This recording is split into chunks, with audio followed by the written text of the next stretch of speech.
So at the request of Telangana, sir, mute your speaker, sir.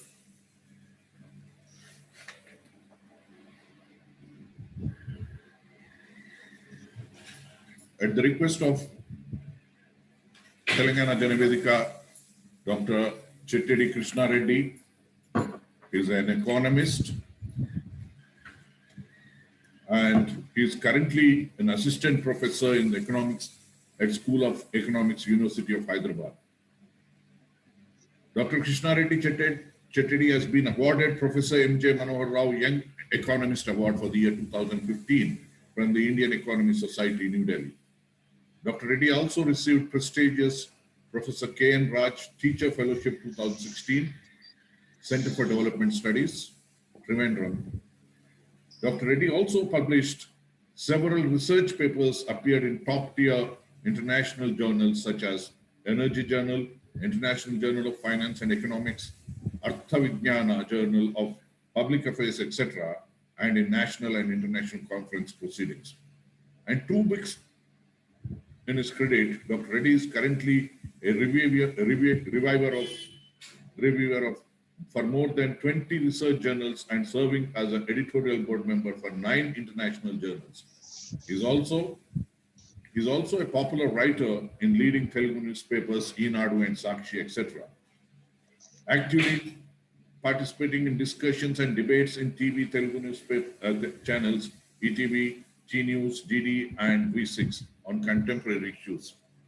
Probably that made him to come and join our meeting today. I profoundly thank him on all of our behalf. He's also extending services. Under his guidance, Dr. Reddy has 2 PhD and 1 MPhil awarded. He is also extending his services as a subject expert for various public service commissions in India. His research papers have more than 345 citations. Dr. Reddy delivered more than 60 invited lectures in reputed organizations across the country. So that is Dr. Reddy for all of you friends. Coming to the point, today we have set up a topic on economics. What is the fate of financial situation in India during COVID? If we go back on March 22nd, 2020, the Prime Minister of India suddenly at about 8 p.m. he has announced the lockdown, total lockdown in the whole country. There was a lot of confusion and misery to the migrant labor, and also a lot of middle class people and low MSMEs and kirana shops and small and medium businessmen. All of them, a lot of the people suffered, and the economic situation certainly has gone down today. There's loss of employment for a lot of people, particularly the marginalized sector.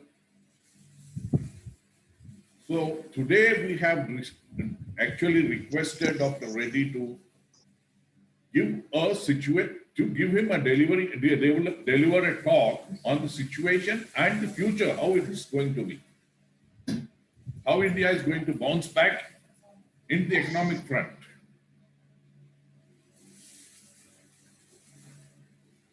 Coming to that, during this COVID crisis, the finance minister has come up with Atmanirbhar Rozgar Yojana Bharat. Suddenly on November 12th, she has actually extended another 2.65 lakh crores stimulus package to the Rozgar Yojana. Apart from this, totally a 30 lakh crore, including moratorium of repayment of bank loans, credit guarantees, like some MSMEs, and a 20% increase in their loans to the existing borrowers. All this, she has provided a stimulus package to the whole of India. The point now to be discussed is this stimulus package is going to really give a flip to the Indian economy? Number one. And number two, how about the employment? And one of my friends, Pasham Yadagiri Garu, whenever he used to come here, whenever he used to give a talk on this economy, he used to say the Indian economy is a Bada cow economy. That means we live on our house rents or commercial rents. The economy is basically on rental income rather than any production. So when people are working from home, the commercial establishments in the metropolitan cities and other than metropolitan cities, Hyderabad, Ahmedabad, all these cities have let out their commercial premises to establishments like software companies or some companies. Suddenly, when the work from home is started, lot of these establishments have requested the house owners to cut down their rents from 30% to 40%. So all these will it add to the economy?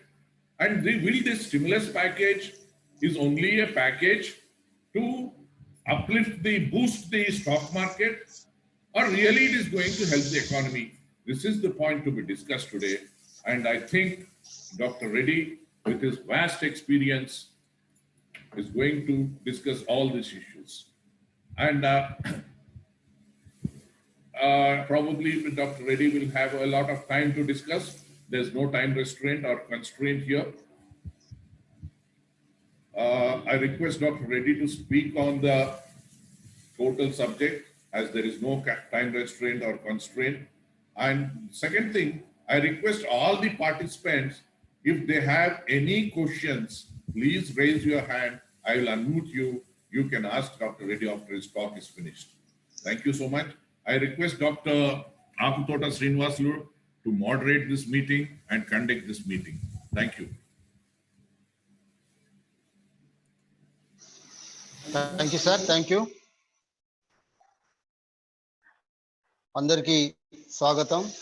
Telangana Jana Vedika Zoom online meeting ku ichesinaటువంటి doctor Krishna Reddy గారికి, రాంబు గారికి, వేదిక సభ్యులు, పెద్దలు అందరికీ నా యొక్క సాయంకాల నమస్కారాలు తెలియజేస్తూ అందరికీ స్వాగతం, సుస్వాగతం. ఈ మధ్య కాలంలో మనము జూమ్ ఆన్లైన్లోనే ఎక్కువ మీటింగ్ చేసుకుంటున్నాం. ఎందుకంటే ఈ కోవిడ్ యొక్క పరిస్థితి ఇంకా ఒక పరిస్థితికి అంటే దగ్గరికి రాలేదు. కోవిడ్ అనేది వంటిది పూర్తిగా పోలేదు. ఇంకా ఎన్ని సంవత్సరాలు ఉంటుందో చెప్పలేనటువంటి ఈ పరిస్థితి లోపల మనం జూమ్ ఆన్లైన్ మీటింగ్లోనే ఏర్పాటు చేసుకున్నటువంటి ఈ సందర్భంలో ముఖ్యంగా ఇవాళ కోవిడ్ సంక్షేమంలో భారత ఆర్థిక వ్యవస్థ సవాళ్ళు, అవకాశాలు అనేటువంటి అంశం మీద ఇవాళ డిస్కషన్ చేసుకుంటామని అనుకున్నాం. ఎందుకంటే ఇవాళ భారతీయ ఆర్థిక వ్యవస్థ ఎలా ఉంది, ఏ విధంగా ముందుకు పోతుంది, నిజానికి భారతీయ వ్యవస్థ అభివృద్ధి వైపుకు ప్రయాణం చేస్తుందా లేదా తిరోగమనం వైపు ప్రయాణం చేస్తుందా అనేటువంటిది కూడా మనం ఇవాళ డిస్కస్ చేసుకోవాల్సినటువంటి అవసరం ఎంతో ఉంది. సరే, గత కొన్ని సంవత్సరాలుగా భారతదేశం అభివృద్ధి చెందుతున్నటువంటి దేశంగానే మనం చెప్పుకుంటూ వస్తున్నాం. కానీ ఎప్పుడు అభివృద్ధి చెందిన దేశంగా, డెవలప్డ్ కంట్రీ ఎప్పుడైతుంది అనేటువంటిదే మనం ముందున్నటువంటి ఒక అనేకమైనటువంటి ప్రశ్నలకు ఇది ఇంకొక ప్రశ్న కూర్చున్నది. కాబట్టి ఇవాళ భారత ఆర్థిక వ్యవస్థ యొక్క పురోగతి ఏ రకంగా ఉంది లేదా దిగజారిపోయిందా అనేటువంటిది కూడా మనం డిస్కస్ చేసుకోవాలి. సో ఈ కోవిడ్ సంక్షోభం లోపల ఆర్థిక వ్యవస్థ ముఖ్యంగా ఈ దేశంలో ఉండేటువంటి ఈ కోవిడ్ కాలం లోపల చిన్న పరిశ్రమలు కానీ, చేతి వృత్తులు కానీ, కుల వృత్తులు కానీ, చిన్న దుకాణాలన్నీ కూడా మూతపడ్డాయి. అదేవిధంగా ఇళ్లలో పనిచేసేటువంటి కూలీలకు వాళ్ళ యొక్క జీవన వృత్తి అనేటువంటిది కోల్పోయింది. రోజువారీ కూలీలు అనేటువంటివి కోల్పోయారు. ఇంటి నిర్మాణాలన్నీ కూడా ఆగిపోయాయి. ఈ విధంగా రోజువారీ పనిచేసుకునేటువంటి జీవన విధానం అంతా కూడా విచ్ఛిన్నమైపోయిందని చెప్పడంలో ఏమాత్రం సందేహం లేదు. కానీ ఒకవైపు నాణ్యానికి ఇరువైపుగా చూస్తుంటే నాణ్యానికి ఇంకొక వైపుగా మనం చూసినట్లయితే ఈ దేశంలో కొంతమంది కార్పొరేట్ వ్యవస్థలు ఎవరైతే ఉన్నాయో, ముఖ్యంగా రిలయన్స్ ముఖేష్ అంబానీ గారి యొక్క ఆదాయం అనేటువంటిది ఒక 100 రెట్లు 1000 రెట్లుగా పైకి పోయింది. అంటే ఇది కోవిడ్ అనేటువంటిది ఎవరి లాభాన్ని చేకూర్చింది ఏంది అనేటువంటిది దీన్ని బట్టి మనం అర్థం చేసుకోవచ్చు. సో ముఖేష్ కానీ, అనిల్ కానీ, లేదా ఇతర అదానీ కానీ, కొన్ని కార్పొరేట్ సంస్థలు ఏవైతే ఉన్నాయో వాళ్ళ యొక్క ఆదాయాలు పెరుగుతూ ఉంటే సామాన్యుల యొక్క కనీసం రోజువారీ పూటకు కూడు అనేటువంటి పరిస్థితి ఇవాళ సమాజంలో ఈ యొక్క భారతదేశంలో కనబడుతుంది.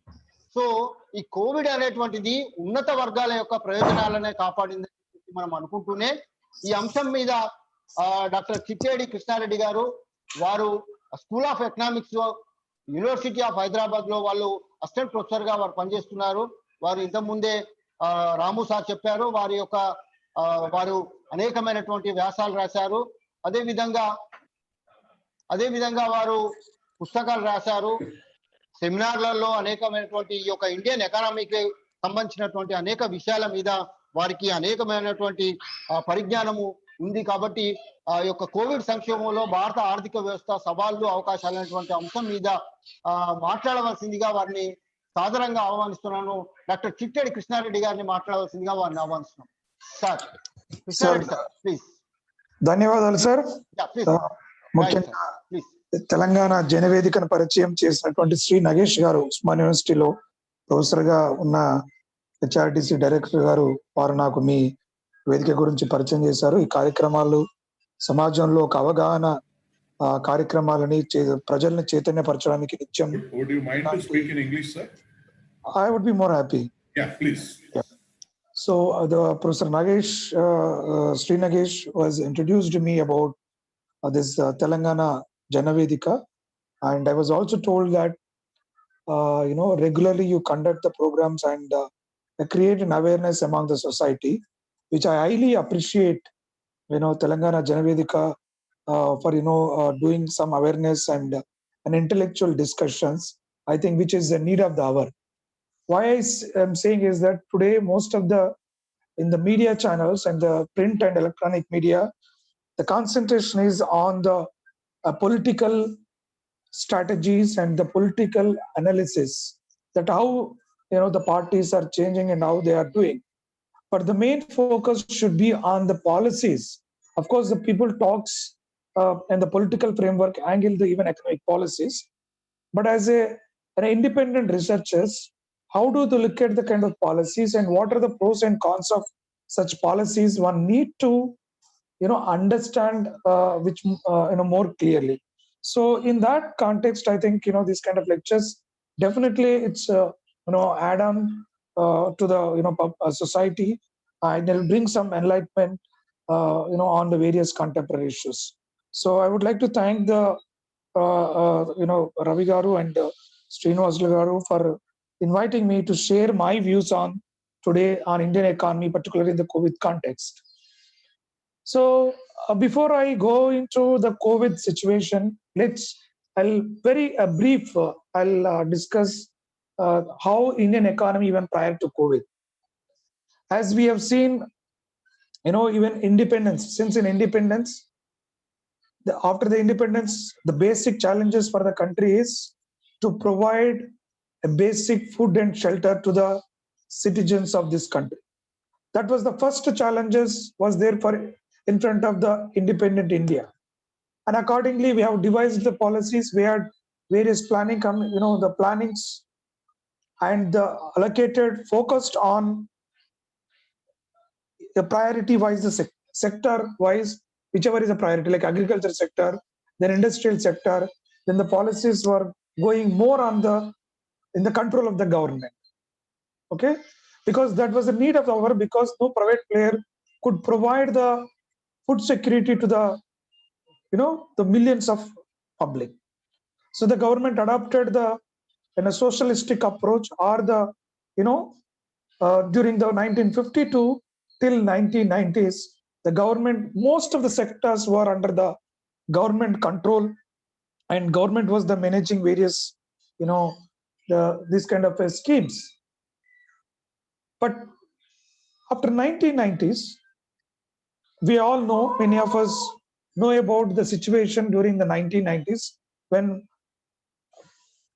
P.V. Narasimha Rao has taken as a charge as a prime minister of this country. It was very challenging time for him because the balance of payment crisis, where our exports are declined and imports are increased in a great extent. So the country started slowly to open up to the global economy even from the 80s, particularly after Rajiv Gandhi has taken as a charge. So where he has promoted the technology in the country, one can say the technological innovations who has floated the idea which was started from Rajiv Gandhi when he was in the prime minister. Then subsequently, though the efforts were made, but because of the strong opposition, because the people were believed that government sector can give relief to the problems of this Indian economy. That was a condition. I mean, that was the political framework, and the society was also believing in that sort of an angle. So with that situation in the 1990s, our foreign exchange reserves has declined in a great extent because we become more consumer oriented. We are importing several of the goods, particularly even oil and the gold and different reserves. So we become more indebted to the global economy. So the first challenge is, like as we all know, the sovereignty of the nation is highest priority. So considering that India needs to meet its obligation for international payments. So there was no situation, there is no alternative policy for country to open up. So the country has started opening, that is popular framework we use, LPG, liberalization, privatization, and globalization. With that, the basic idea of this LPG, in a nutshell, we want to invite more investments to the economy. That means anyone who is interested to come and start their businesses, operations in the country, they would allowed and they facilitated the process. Because there is a potential in the country to explore the market, particularly a country like in the USA or the most of the developed countries does not have a place for the market. They have the rich resources. They are very good in terms of the production, but the demand for the products, their market, was which was lagging. So they have seen India as one of the potential market for their commodities. And by this situation, it is only 14 days reserves were there. For a country to meet international obligation, we had the lowest reserves during the 90s, and the P.V. Narasimha Rao has taken a step, nothing doing, let's open up the economy, because already we have seen almost 40 years after independence, we have focused on the priority sector and we empowered and some extent in the downtown people. Now it is time for us to open up the economy so that the efficiency will be there in the economy and the poorer of the society will also will get benefit over a period of time. So that was the point where they have opened up the economy. And another interesting challenging is also that was a coalition government. The political stability is more important for any economic progress. So the P.V. Narasimha Rao Garu has managed very well even the coalition government with again by a lot of reforms. Because today the conditions are different. We are habituated. We are accepting the privatization and liberalization in a great extent. But in the 90s, situation was not that. The left parties were strong rooted. And there was a mass protest across the country for this. But still, it was successfully managed and opened up the economy. And so much critics were there that during that time also that the economy is going to be in the deep trap and we will be going to be the agents, we will be under again slavery of the developed nation or the World Bank or international financial institutions. That was the major critics during that time. And the people also said due to the technological innovations, like, computers has introduced in the markets, and the people are also apprehension that, okay, these computers are going to take away the jobs of the youth of this country. The technology is not good for our country because we have labor surplus. Our population is very high. We are in the labor intensive country. So we should not adopt the capital intensive methods. When we adopt these capital intensive methods, there can be a larger extent of unemployment. So hence there was also strong opposition to introduce the technology even in the banking sector or computers in our life. But look at after 1990s to now, down the line at 20 years of journey, I think the lot of new changes as we are able to witness. A 2 decadal progress has made the country in a completely different. The myths of the privatization takes away the jobs and takes away wealth of this nation has proved wrong, right? So because you see the services which are extended, the kind of products are available with even in the rural areas has made a lot of tremendous progress. But does not mean, I don't mean to say that we don't have any issues. Still we have a lot of primary issues in the country. Still hunger deaths are there. People are suffering. So that was a story up to 2000 or 2014. After 2014, the present government has started taking reform this nation again. After the 1991 to again, the reforms in the country has started I will say in 2014. There are serious, bold steps has been taken by the government to take the second phase of, the growth, to push the growth into the economy. Lot of reforms. Of course, there are certain reforms as pained common public a great extent. Lot of reforms had, puzzled us that how this economy is going to sustain. The growth rates were slipping. In the name of, like, say, GST, the demonetization. These are the major policies which the government of India, when it was initiated in 2000, after 2014. Of course, demonetization, needless to say, how the challenges were there because of lack of proper cash management. Many people are suffered. But one thing one need to understand, because all of us believed that the black money is there in the country. The tax avoiders, particularly the rich class, having a lot of money, and we need to bring back that black money. So the government of India has had several initiatives, even prior to the demonetization. I would say they have given voluntary disclosure of income. The government of India said to the citizens that we will not ask you the source of income, but whatever you have undisclosed income, please disclose and pay around 40% of the tax, and remaining you can keep. So that option was given to the Indian citizens, but very few people are responded. Then the next idea they have floated with this demonetization. At one fine morning, that announcement has come, and everybody has suffered, particularly the common man. And the GST also, to bring one tax, one nation, to improve the tax collections, to make more, easier ways. The GST also has introduced prior to this COVID. So because of the GST, because of the demonetization, a similar kind of policies even was brought our GDP to, in a great extent, the slowdown has started even prior to COVID. But one needs to understand the need and importance of the reforms, right? So any country to progress, the change is inevitable. With the time, we need to adapt things which is required for it. That is the where I think, this present government has gained the confidence, and second term it has come.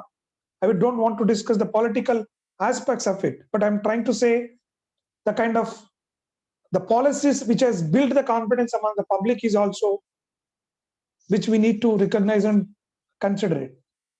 So then, within the 6 months, there was a lot of debates, projections that GDP from the double digit to it is coming single digit and going to experiencing very serious, in the future, the growth rate will may go to, 3%, 4%. Prior to COVID also, there were a lot of estimates from various agencies. In addition to this problem, the COVID has hit us, not only India, across the world. So that is this kind of COVID, the crisis is not a small incident. Because every time, either supply side or demand side, we say whenever any crisis in the global economy for any country, that would be either on the supply side or it is the demand side. But these crises are the both sides.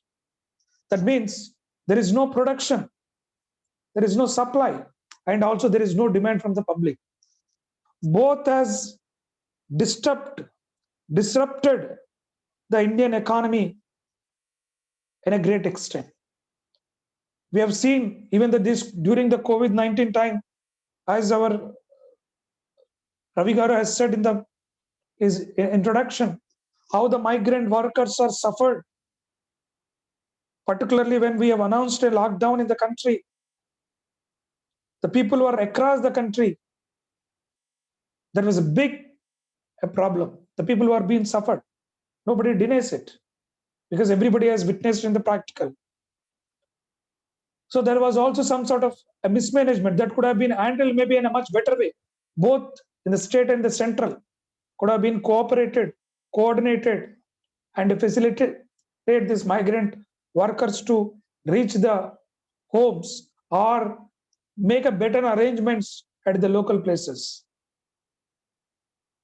But anyway, civil society has responded and extended support to many of the migrant workers in many parts of the country to reach their homes.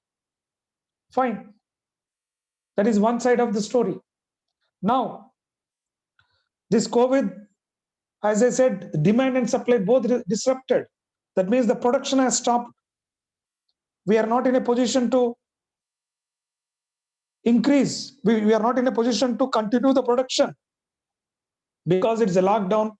Everywhere we have stopped our production. We call this as a supply chain. There was a serious disruption. There is a serious disruption in the entire supply chain mechanism. So the production has halted, and the people also, the public also having a fear in the mind that this COVID, how long it will go, we never know. And in the beginning of this COVID, January, February, March, there was a high, in the local medias that the expenses was very high. In the lakhs of rupees they were charging for the treatment. So there was a fear among the public that this disease could cost us more. And in the future, we never know whether we will be also victimized. So that fear was spread across the globe, not only just in India, across the globe. So that has weakened the aggregate demand of the global economy. That was weakened the aggregate demand of the global economy. When the demand decreases, what will happen? Obviously, employment also will goes down. When employment goes down, the income of the public also will goes down. When the income goes down, there is a poverty. It is like a vicious circle. It continues to go around. So that was precisely what happened in the COVID time. And it is not one country. If it is suffered, at least some part of the other country could have been, produced. I mean, the production activities could have been better. But this is most of the countries, more or less a similar condition, where there was a lot of fear among the society that how we can face and how long this will continue was the major challenge was there.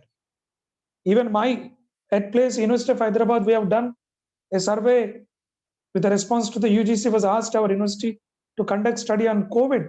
During this COVID only March, we have conducted a study that whether how much these beneficiaries, the people are getting a benefit of, by the state and the central governments.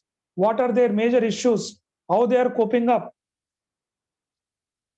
We have seen several painful stories, particularly the migrant workers. Like as he said, the servants, the security guards has lost their jobs. Does not have money to even eat because they are the migrant workers. They don't have any entitlement of this PDS also. And they are the non-local people, they don't receive the benefit. We have done survey near Tellapur municipality, near to the Gachibowli area. 5 villages, we have taken around 350 sample. So many of the people were, was pleading that kindly help us and extend us support because we were removed from the jobs and we don't have money.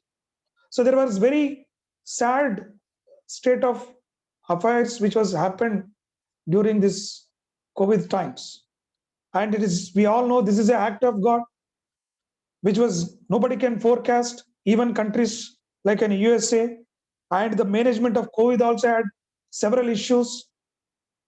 And the spread of virus is also, there is a lot of stories because the China, we all know, China is becoming an imperialistic nation now. It wants to expand its base across the world and wanted to lead the global economies. They are in the race with the America to be a number one in the global economy. There were the rumors, still I think it is not established and officially, but there were many agencies was told that this is China with intentionally spread this virus, become bio-war across the global economy. So that the China is one of the least affected nation now, even till date. So that allowed us to think about the China, role of the China, even particularly international institution like World Health Organization has lost a great extent the credibility also, because they said they're hand in hand with the China and World Health Organization is working in favor of the China. So these are the circumstances which it is not only in one country. Again, I repeat, it is the world economy. So it has a seriously affected because in India, the major concern is around 70 to 80% our labor is in informal sector. Our labor is dependent on the informal sector, significant of the population and the informal economy. That was another big problem for us to address and recover the things. So this is the problem context. Like if I put the context, the problem issues, these are all we know. Now as a government, like as I said, as a civil society, they have done various parts of the country to reach out, support the people.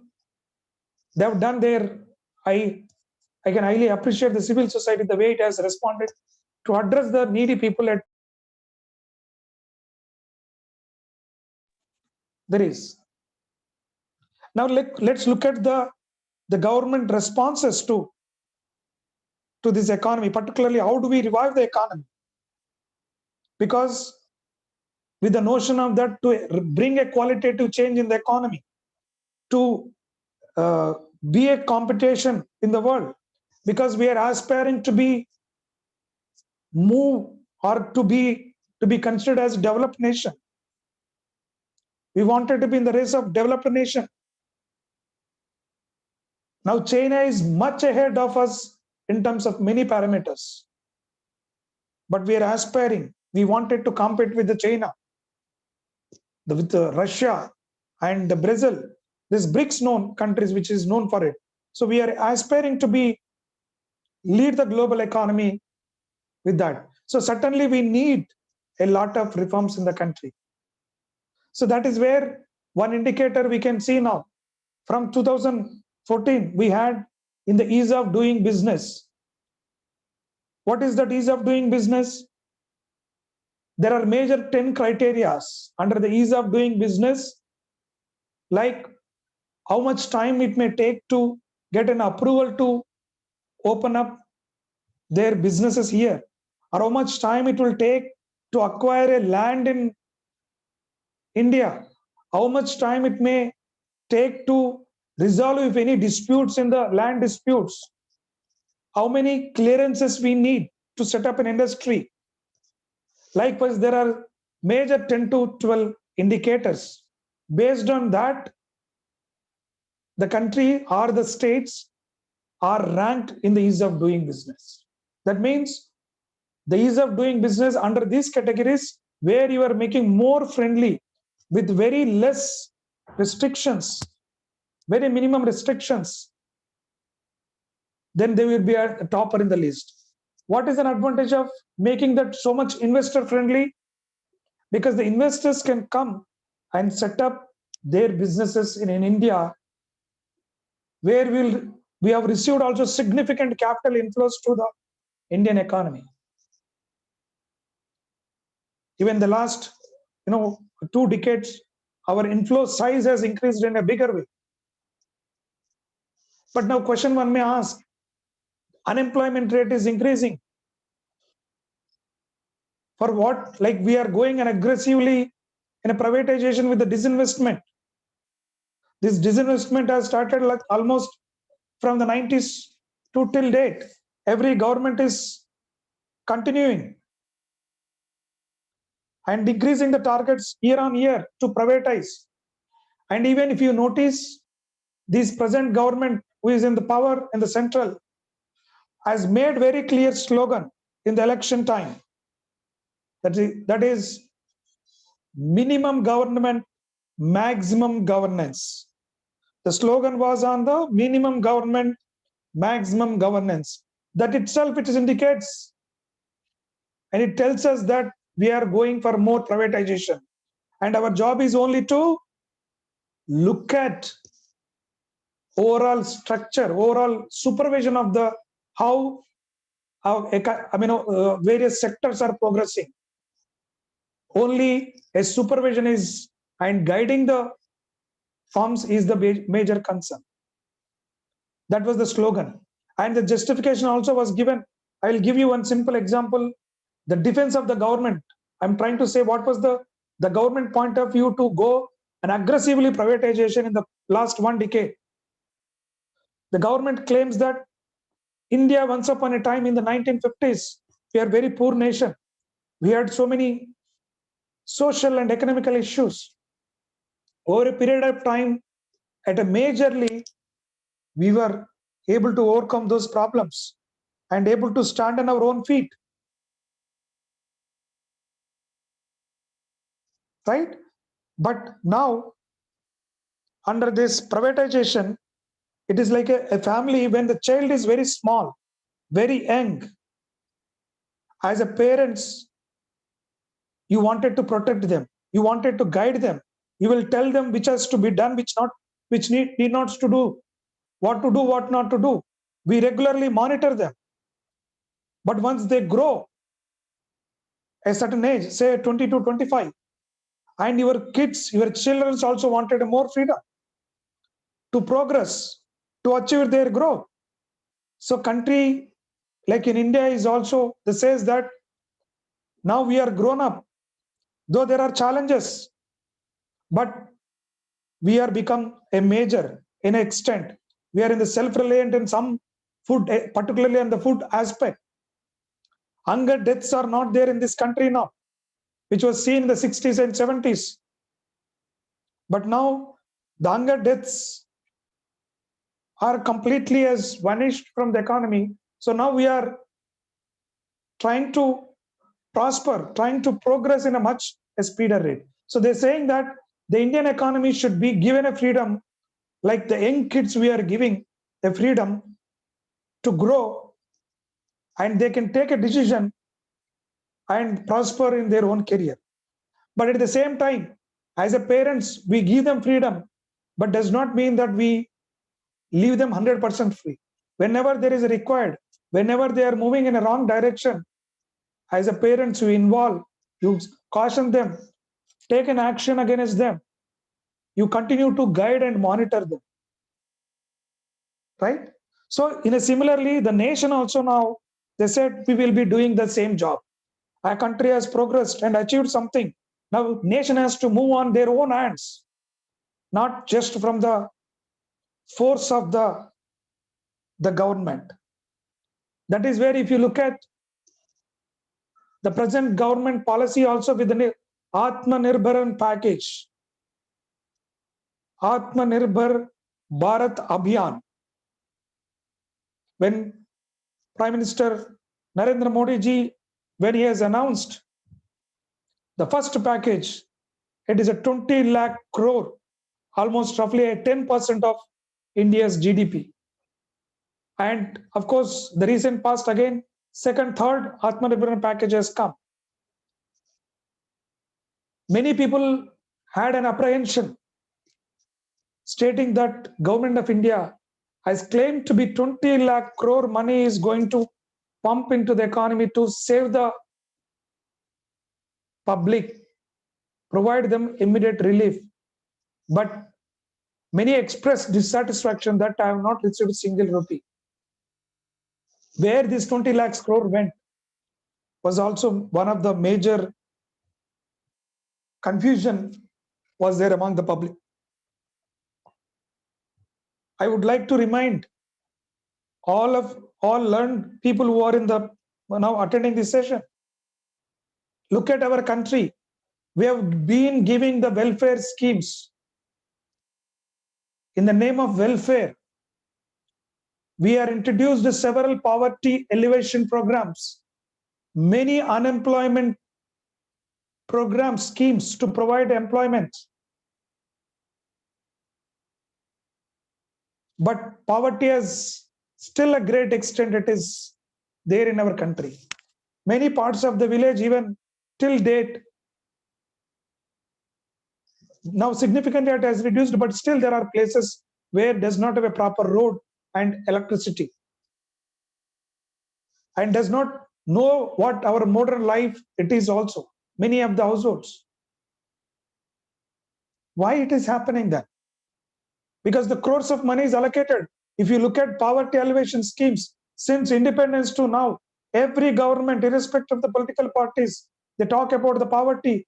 They introduce a lot of welfare schemes, but their lives are not changed. Why? Unemployment schemes also we are talking about. We want to provide employment to the youth so that they will be also in the part of the major workforce of this country. But again, we have not progressed satisfactorily on these two aspects, because our concern is mostly on the welfare, but not to make them self-sustainable, self-reliable, self-reliance. We never bothered about the self-reliance. Always our country was guided to be a dependent on the government, stating that you are a poor and the government is there to provide you something. Don't worry. The government is always a giver and the poor are always the takers. But the kind of support we give them, it's never going to change their fate of their life. They never ever can change their face of the life. Because if you observe on the two aspects, every government has failed to allocate very important sector, education and health. If you look at this education and health, the proportion to the GDP, if you see, it is less than 2% we are allocating for these two sectors, 2 to almost 4%. Education 2%, less than health also 2%, less than 2%. Don't we think these are the two sectors which is going to change face of this nation? The education can only eradicate the poverty of this country. But are we providing a quality education? We never seriously thought about it. Every government speaks about it, but in the practically, if you see, we don't provide the quality of education. And today ourselves, we are able to see many news, a PhD student or a PhD holder working as a a Narega worker, a BTech student working as a daily wage earner. Why? Why there is a mismatch between the supply and demand? We all need to know that. And the public also should be looked at in the long-term benefits rather than the short-term benefits. Unfortunately, the people are molded, guided to attract freebies, saying that this government or my party comes to the power, will give you this free TV, free house, free rice, right? Free travel, pension, whatnot. In many aspects, we want to give them. Good, we need to give them. I don't deny them. People who are in hunger dates, yes, we need to provide them. But what are the other measures you are taking to sustain their livelihood? And how long we will continue to provide them? We have to provide them parallelly. We need to see how they can sustain on their own feet, make them to earn their own bread, rather than always you are giving their bread and claim that I am there for the welfare. You make them to be self-sustained. Even today, if you look at the health expenditure, if you take any statistics, out of pocket expenditure is almost 60 to 70% on their income. That means if a person falls sick, on average, if you take one career, we spend significant of our money, whatever we earn, we spend in the hospital. We have very weak health system, health insurance system in the country. We don't have. Education also is the most expensive, quality education. Otherwise, we'll provide, engineers, doctors, the doctorates, but they will not be recruited anywhere because they does not have a required skills. Right? So the qualitative change is required now. It is not in terms of quantity. Like, people saying that, so many graduates, engineering graduates, but is in international market, do you think there is no demand for these graduates? We have very good demand in international market, but the problem is the quality education, right? And the people of the higher income group, always they can send their children abroad and acquire the best knowledge and live a wonderful life, right? But now I think this is a time for us to look at the qualitative changes what country is making, how it is going to make us the self-reliant. Even in these COVID times, of course, there are many unofficial estimates that many people are lost the job, even in the formal sector, even informal sector. Of course, many street vendors, cab drivers, auto drivers has a deep crisis. I've been interacting with several people. They said they bought these vehicles on the loan. They can't repay it now because they don't have any business and they don't see even in the near future. And the street vendors are also so much fear because they are saying that public are scared to buy from them because we live mostly on the footboard, and there is a fear that people may not be, will not buy from them. So there is a lot of, though here and there now, small operations have started, the business has started, like roadside food, street food. All of these people are, of course, it has impacted and expected that there should be a direct benefit. In the sense, it's like a grant. You pay them 50,000, 60,000, let them enjoy. But I can tell you, I am also studying various countries, how it has reacted, how they have responded. Though they said 20%, 30% contributed as percent of the GDP. But can you tell me any country experiences they are overcome this unemployment problem during this COVID? No country is able to provide again the same level of employment. Even in the India is also, the hunger deaths are not there. There are serious troubles. People are suffered. That is an admitted, accepted it. But no hunger deaths were there. But what government of India with Atmanirbhar package has done is making people self-reliant. It is asking you stand on your own feet. We provide you required capital. One may ask, see, this firm is already in the loss. How do they, even if they produce, who are they going to buy? See, when the firm is started continuing producing, because some people are recruited for that. If some economic activity has to be there, then some people has to be recruited. Then you are getting income in your hand. So you have cash in your hand. Then that will create demand for your goods, right? The same circle it will come. That is where, if you see, even in this Atmanirbhar package 3, they were very clearly mentioned during this COVID times, the people who lost the job also and got employment, and if somebody provides them now job, the PF contribution, again, they were targeted only the low income groups. They said PF, the government will pay. Employer and employee, both contribution will be paid by the government, where if the less than 1,000 employee size, if it is there. And the new jobs also will get this benefit. So what will happen with this? The companies, the providers also can pay amount, and the additional money with the hands of public will be there. I can say so many, like, income tax refunds. The government of India was released. Again, people said, this is our money only. What is there you to release? And the government said, like, the street vendors, we are providing 10,000 rupees. Then again, people said, this is our money only. What is there you to give? But one need to understand, whoever it gives, whether a direct benefit or indirect benefit, it is only our money. Nobody is going to give from anybody's pocket. It is all a public money. Any government will be distributed. The distribution pattern may be a different. But what through this government is trying to make is people to be a self-reliant. And even if you look at country like a China, how it is progressed, what is their journey, what are the strengths of this nation? The grassroots innovations. The grassroots innovations.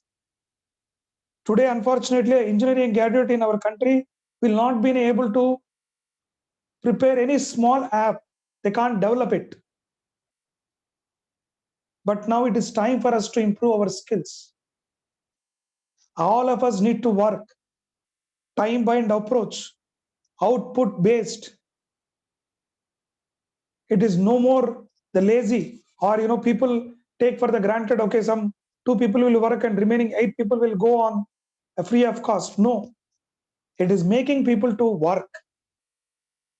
We are trying to bring the change in our thought process and our mind, the way we think.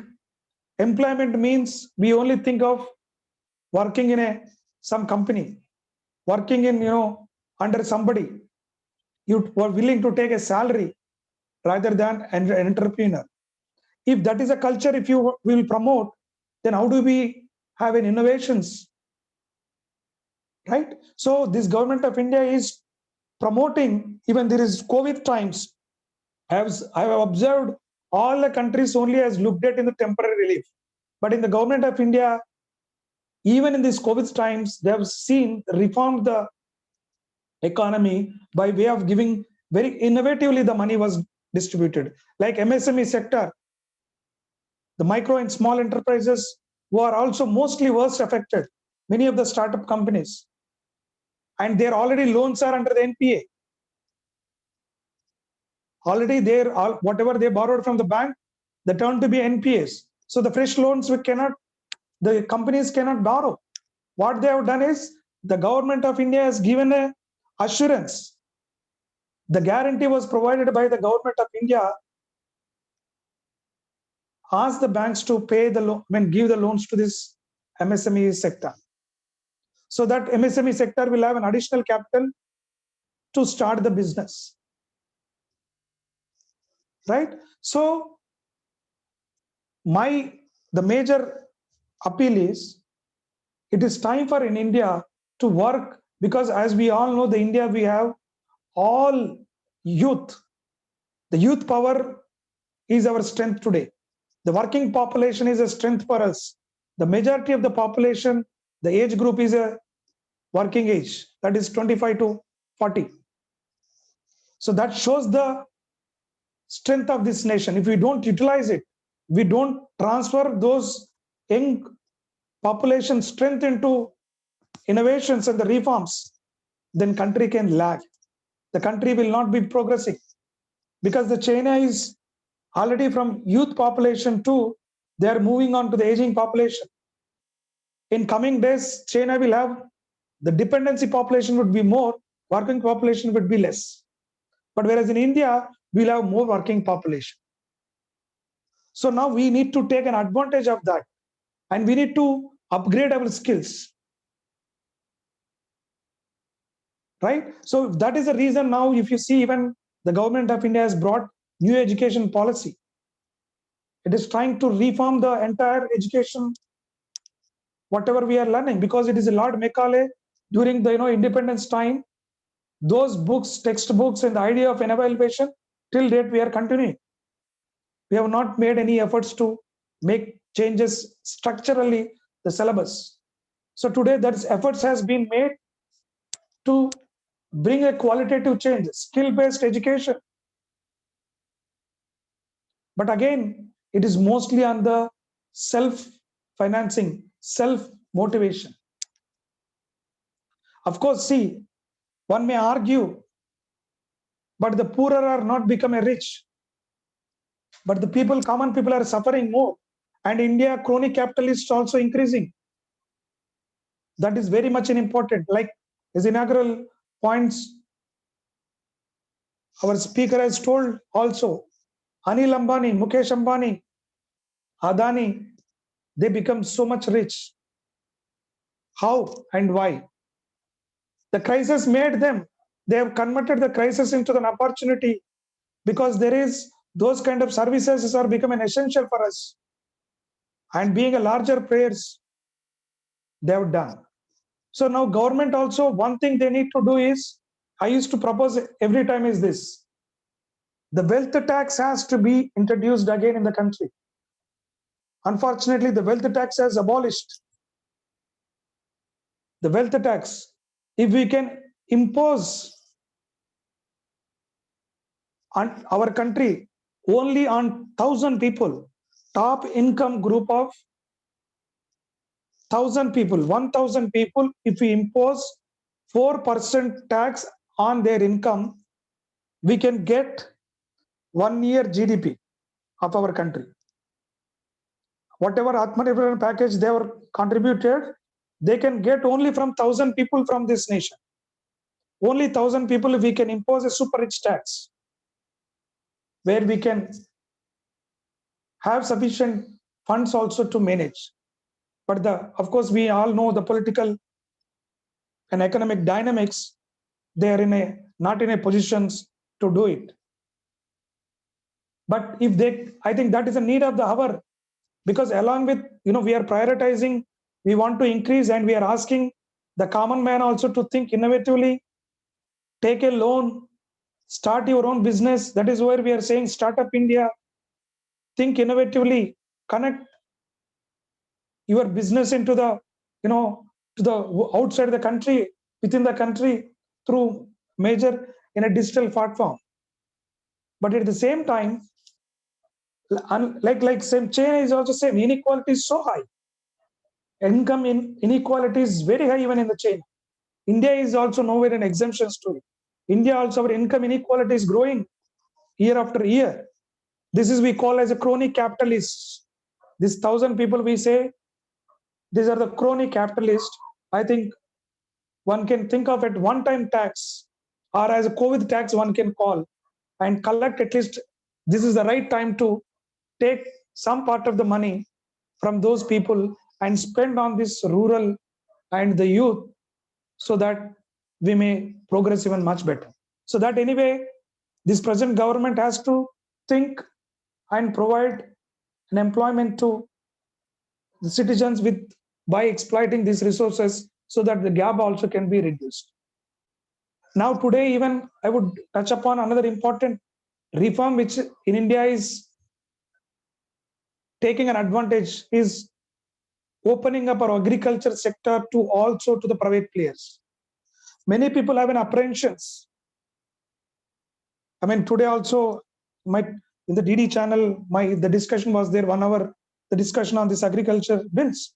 It was telecasted in the morning 10 o'clock and evening at 4:30 also. If you observe in India, industry and service sector was privatized in the 90s. And these sectors are greatly benefited by privatization now. Many people are employed also in these sectors. And we have also a wide variety of goods and services have become available to the common public. And nobody can deny that, the privatization and globalization has positively contributed. Even if you look at some 20 years back, the poverty level, the kind of serious povertiness in the villages, and today there is a significant difference. At least majority of the places. There are even some still villages where maybe in the similar condition, but many villages has progressing positively and getting benefit of this globalization and privatization. So the agriculture sector also, it's a need of the hour to open up to the private players. Again, what do you mean by opening up the private players? We are not saying that our lands are given to the private players, again Adani or Mukesh Ambani. Many people have an apprehension. In India, we have a small size farmers. 80% of the farmers are small land holding sizes. How do these small people will fight with these companies like Ambani and Adani is a major concern. But I will tell you, there is in the acts of these 3 acts very clearly mentioned. The contracts can be 1 to 5 years. Again, how do we resolve when there is a conflict between the small farmer to these corporate houses? Consultation committee at your mandal or the village level, there will be a consultation committee can resolve within the 30 days. If it is not resolved, we should meet the revenue divisional level. Our RDOs will be trying to address, give the judgment. When it is not possible, their also issue is not resolved within another fixed time gap, it can go to the appellate authority. That is IAS rank person will be there, where you will get a judgment quickly their own. But again, you may ask, do you really think a 1 acre of land person can wait such and continue to fight? But I will tell you today, the existing marketing structure, our minimum support price, if you observe minimum support price, the term itself very clearly tells us minimum support price means one should pay at least that price. But in the practically, that is the maximum price people are paying. Minimum support price become the maximum support price.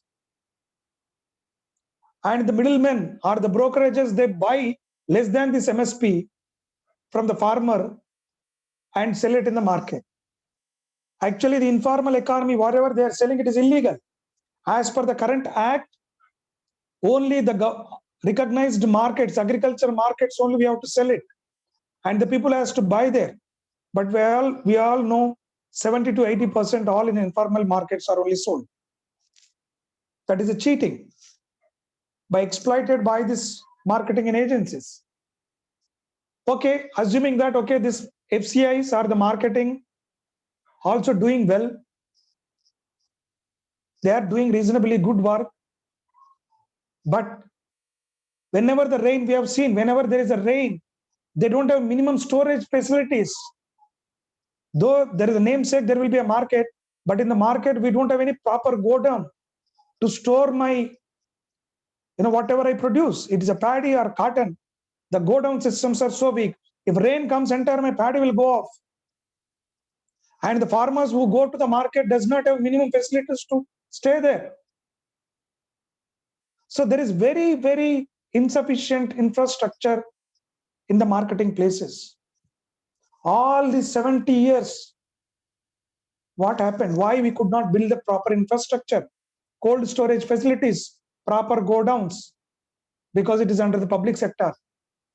And the government does not have any dare to go for a privatizing because politically it will disturb them. But now the government has started that let's invite the investment into this. But one should worry only whether private players will come into this kind of business or not should be a major concern, rather than we opposing that nobody should invest here. Because the private players provide the service and also they may charge minimum amount. Today already the middlemen, the way they exploit, I've seen practical in the markets. For 60 kg bag, they'll say the depreciation is 2 kg. They will not pay even the MSP price. 2 to 4 kgs also it may go. Depends on market to market. They exploit them in a great extent and say that, these are the wastage, which is a very significant amount. On top of it, every market we pay cess also to the market. Every farmer will pay cess. The cess is different from the tax. Cess is collected by the market, and the market only will use that money for creating the infrastructure and betterment facilities to the farmers. It's supposed to be used for that only. But we have seen very minimum facilities are given, and we know where that money will go. And that is the reason also today Punjab and Haryana, their marketing system is so strong. Apni Mandi, we call them an Apni Mandi. So they have very good marketing base. And this marketing, chairman, market committee chairmen are more powerful than your MLA seat, because the kind of financial resources they have under each market. So become powerhouses of those markets. And it is an essential for them to keep them. But under this act also, what it is saying, it has in the act, anybody can read, it never said that it will not, the government should not intervene. The government continue to will buy, and the private players also can buy. Wherever there is a higher the price, farmer will have a benefit. And in the previously when I was discussing also, I was telling, will a small farmer will be able to negotiate? I will give you one example. Today, the poultry farm owners are able to sell directly to the private players. There is no government control in the poultry farms. They sell it to your Sneha chicken, Ram Reddy chicken, different big houses. These poultry farm owners, they will sell it, and they are making good profits. But there is nowhere in the government intervention. You take the fish, prawns, cultivation, there is no government intervention. They themselves will coordinate and they are exporting to the international market. But whereas in agriculture sector, we are only focused certain crops again. The minimum support price also only for their 23 crops, not for all the crops. Because we are more concerned about the political aspects to it and see how sentimentally it can work, rather than qualitative changes, how it is going to bring. So I personally believe that this, but one can question, like say, for instance, now under this act also, there was another interesting point, e-trading, online trading, that was said that farmers can sell those paddy anywhere in the world, anywhere in the country. The major questions will come, how an illiterate farmer can sell in the online? Is it possible?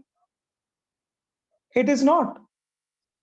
And one will say, if you see now the governments are constructing irrigation projects by spending crores of rupees. For example, Kaleshwaram project, which is huge money was spent. But under this project, what sort of cultivation we are doing? Paddy, majorly paddy.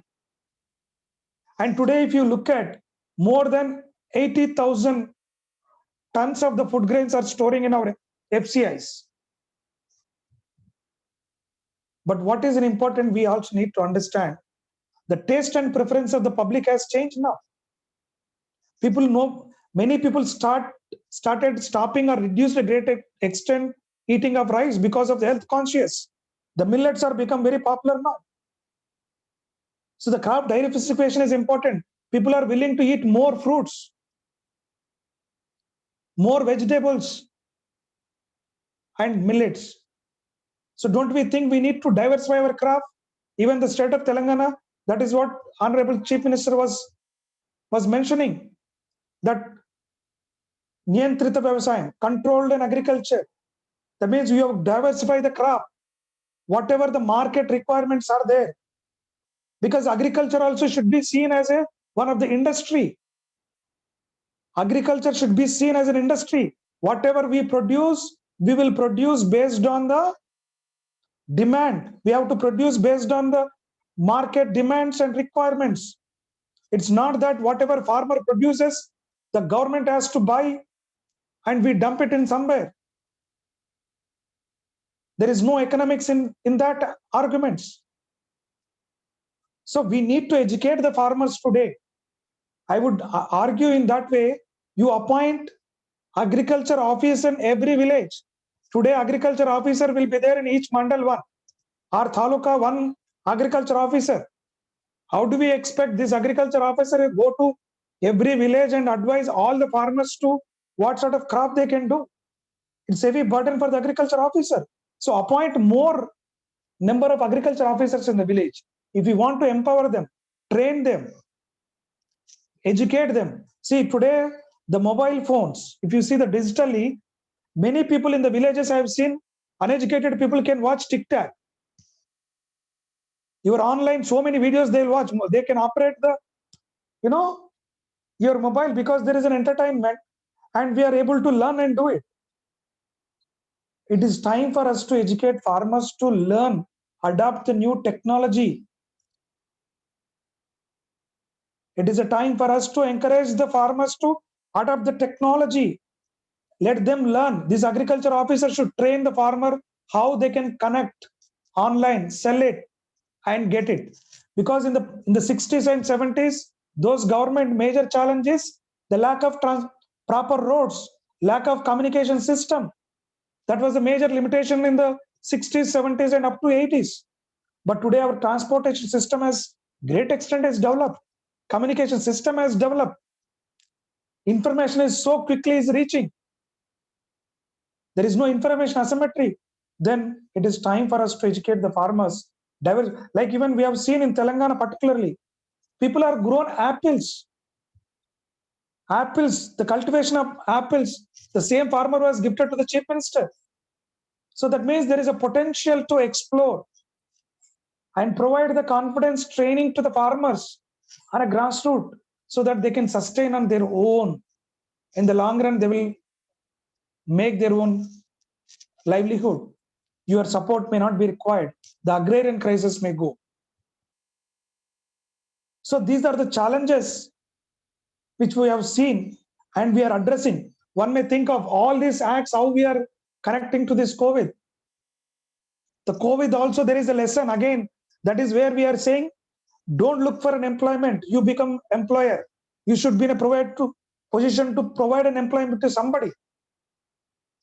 Either it is in agriculture sector, or it is a service sector, or industrial sector. At your own level, think innovatively. Develop the apps. Like say, for instance, I will tell you, in Hyderabad city, like in Hyderabad, there is a huge gap between many people look for the maids and servants. A proper background check, but they don't find. And many people wanted, if wife and husband both are employed and somebody wants to look after their children and they don't find, and they will be ready to pay 20 to 30,000 for the person. But the platforms, connecting platforms are very few. So likewise, I'm telling there are many opportunities for the youth to develop, connect the gaps and provide the services. Then you can be stand on your own and also you'll be able to provide some more people also employment. So I think this is the need of the hour. COVID has taught us in that only. This COVID-19, though people are suffered, many people are, some people also died with the disease.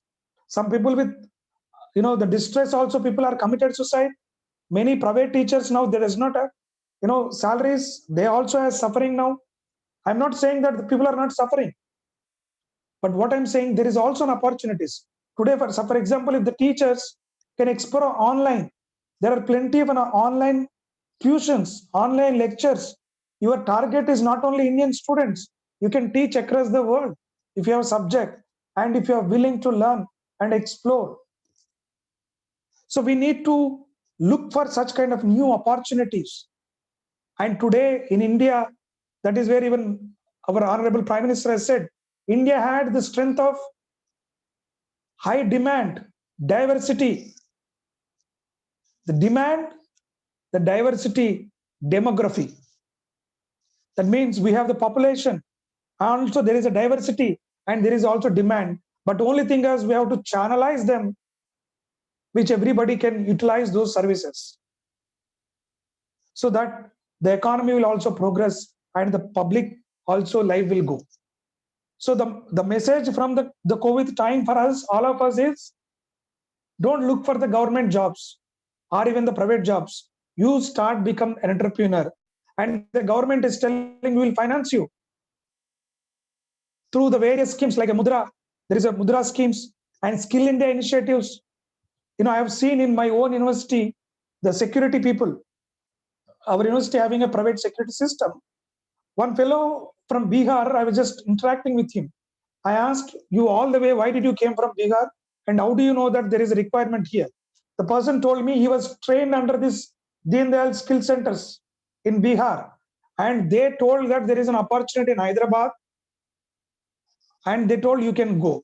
And they are providing 1 year on top of the salary. This Skill India initiative, whatever that institute, provides 2,000 rupees support to this fellow also. Now he is earning 15,000 and 2,000 he will receive from that institution also, the support. And he is happily living. He is saying, sir, 17,000 for me, as a small, for me good enough. I was under 2 to 3 months, I was trained. Now we are located. And if you see even the Gulf migrants today, many of the Telangana and Andhra people who migrate, unskilled migrants goes, but there is a lot of demand for the electricians, plumbers in many of the Middle East countries, where they can take a decent lives. So I think we need to train, motivate our citizens or young youth to take up that. If you look at also the most of the developed countries, they say dignity of labor. Why can't we bring the dignity of labor in our own country? We are only looking at and supporting whenever our. So I am very happy. My pocket 3,000 rupees came, government has given.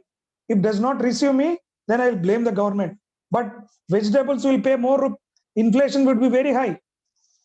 If you go this 2,000 rupees to the market, you can't get sufficient goods. We are not worried about that. You go to the hospital, spend 15 lakhs, 20 lakhs.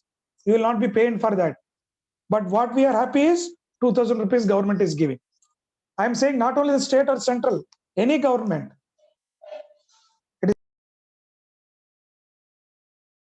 is should seriously think this, and we need to encourage any government which provides us a self-employment. Like, there is a saying, we say, even in Telugu or in otherwise also we say, right?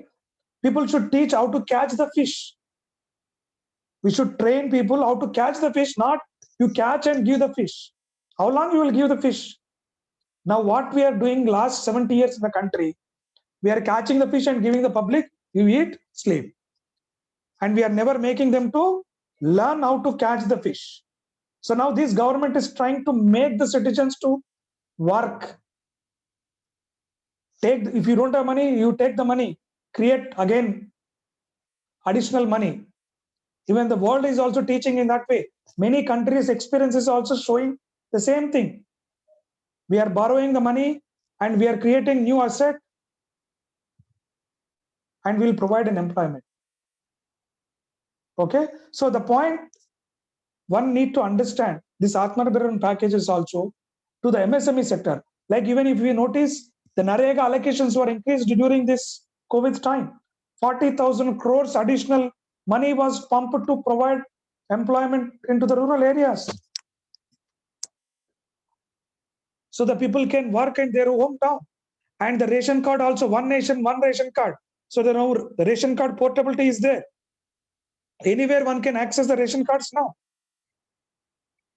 So digital world is increasing day by day. So in the future also, the technology, our lifestyle, working style, definitely it is changes, and we need to adapt to that and move on, rather than looking that government should provide social security, the government should provide us the food, government should provide the hospitals. Of course, who need it, most needy people should be provided that. Like that is like Antyodaya Anna Yojana. The people who are under the serious poverty should be provided that. But that should not be an habit and continue to provide them for years together, decades together, and become unproductive those youth, right? So I think on the COVID, coming to again, particularly how this economy is going to be, I'll take another 15-20 minutes, then we'll open up the questions. So the COVID time also, if you observe, the government, like as I mentioned, there are several schemes, several initiatives, which is mostly on the indirect measures than the direct benefit.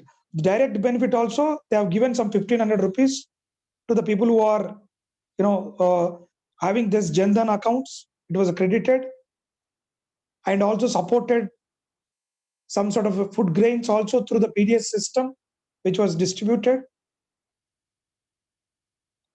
right? So, but now the major concern is how long the economy will recover. Government is doing something. As I said, the government alone cannot change this entire phase. Okay, we'll accept. But how long this suffering will go? What would be the fate of our economic growth? Definitely, many of the international agencies, India also forecasted we will be in the negative growth rate. Forget about the positive growth rate, we are in the negative growth rate. There was a projections is went on up to the minus 20% our growth rate would be. But now, last 1 year, now the same, like recently Goldman Sachs has revised the estimates, saying that earlier they forecasted that the GDP would be minus 15%. And the recent period, they said it will be minus 10 growth rate. So they said economy is recovering. There is a phase of recovery is coming slowly. So the economy can maybe, before as we expected that it slow down, but economy may recover in a very in a phase, speed way. Because FDI is also, if you look at the FDI's inflows to the economy, has increased a great extent in the last 7 months. It is almost 20% additional capital flows we are attracted than any other years. During this crisis period, our FDI inflows 20% has increased. So that it shows the international investors' confidence. But still we are a long way to go. Because as we know internationally, China is in the disadvantaged position now because of the corona, these things. But majority of the investments are going towards the Vietnam and other countries rather than to India. Though India is trying to create a positive environment, we are open up, we are trying to strengthen, we are welcoming. So the Prime Minister is appealing various meetings and all. But in our India, the major still in the ease of doing business, I'll tell you, like I said, in the 2014, we were in the 190 ranking. Now we are in the 63 ranking. But still, under the land acquisition, we are somewhere in the 150 or 160. That means acquiring the land in India is a very difficult process. Okay. And the legal challenges, legal barriers is also we are lagging far behind. Enforcement of contracts, also we are lagging around in the bottom, 160, 170. And the corruption is rampant. Corruption in Indian system, the corruption has become very, very a major concern for the investors to start their businesses in India.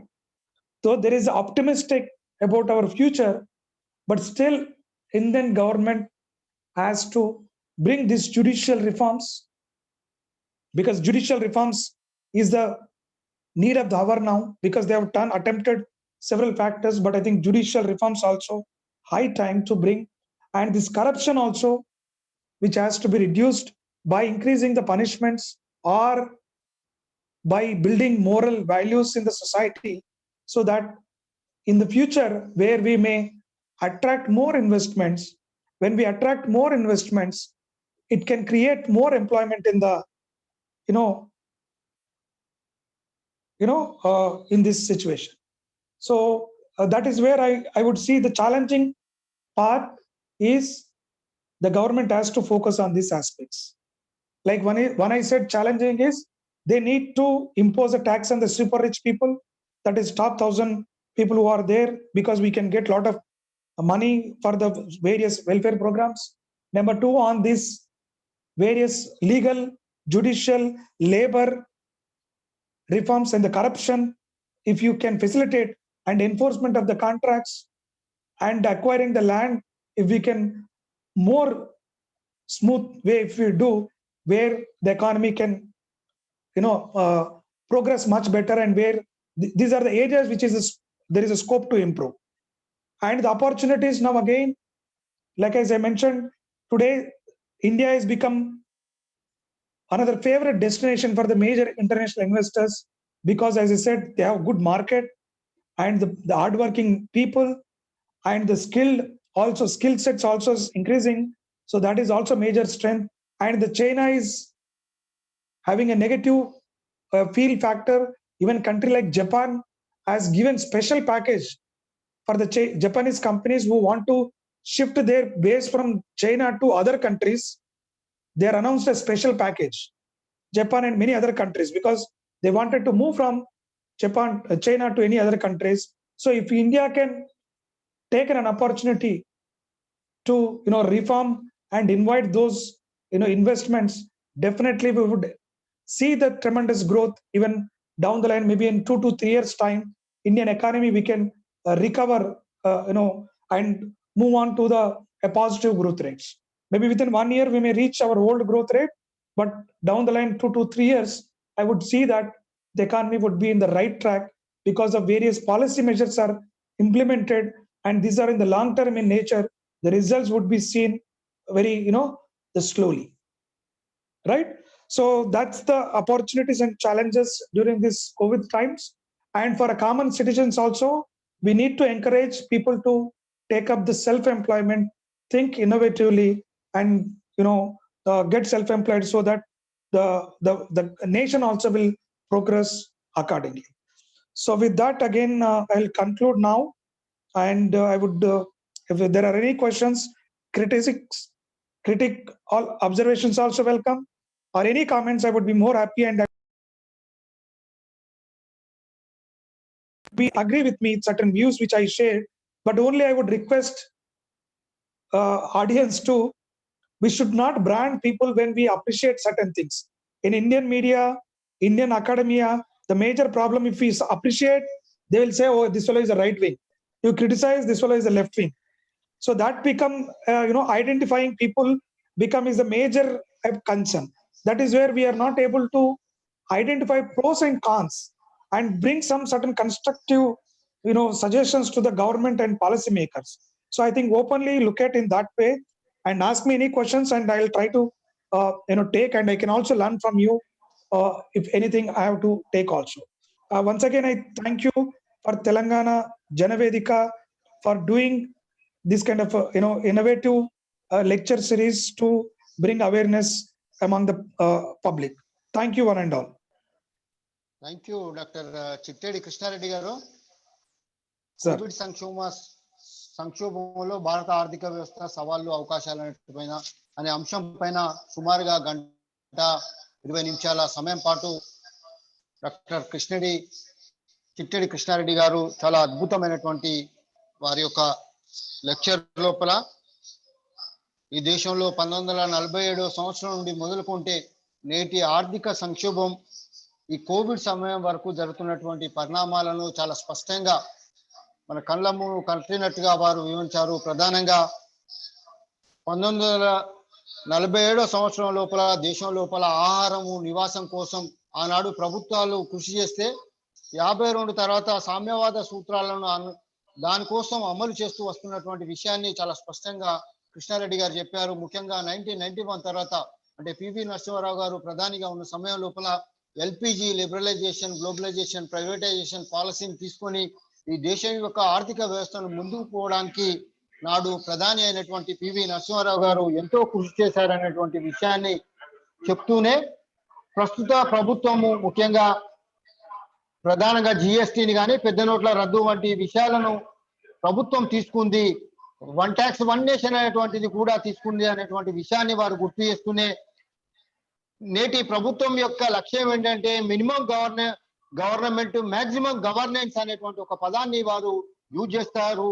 వారు ఇంకా చాలా లోతుగా అధ్యయనం చేసేటువంటి విషయంలో వారు ఆత్మనిర్భర్ భారత్ వంటి అభియాన్ లాంటి విధానాలను కూడా పరిశ్రమలు, వ్యవసాయ రంగము, చేతి వృత్తులు, చిన్న పరిశ్రమలు అభివృద్ధి కోసం ప్రభుత్వాలు కృషి చేశాయనేటువంటి విషయాన్ని తెలియజేస్తూనే డాక్టర్ కృష్ణారెడ్డి గారు ఈ దేశంలో ఉండేటువంటి యువత ఎక్కువగా ఉన్నారు, అందుకే అప్గ్రేడ్ చేసుకోవాలి, అవర్ స్కిల్స్ అప్గ్రేడ్ చేసుకోవాలి అనేటువంటి విషయాన్ని కూడా చాలా స్పష్టంగా కృష్ణారెడ్డి గారు చెప్తూనే వెల్త్ ట్యాక్స్ ఉండాలి అనేటువంటి విషయాన్ని వారు ఈ దేశంలో ఉండేటువంటి సంపద 1000 మంది సరైన ట్యాక్స్ పే చేస్తే ఎవరైతే మనము ఈ యొక్క కార్పొరేట్ సెక్టర్ అని చెప్పుకుంటున్నామో వాళ్ళు 1000 మంది ఎవరైతే ఉన్నారో వారి ట్యాక్స్ సరిగా వెల్త్ ట్యాక్స్ కడితే మన దేశ జీడిపికి సమానం అవుతుంది అనేటువంటి విషయాన్ని కూడా డాక్టర్ కృష్ణారెడ్డి గారు చెప్పారు.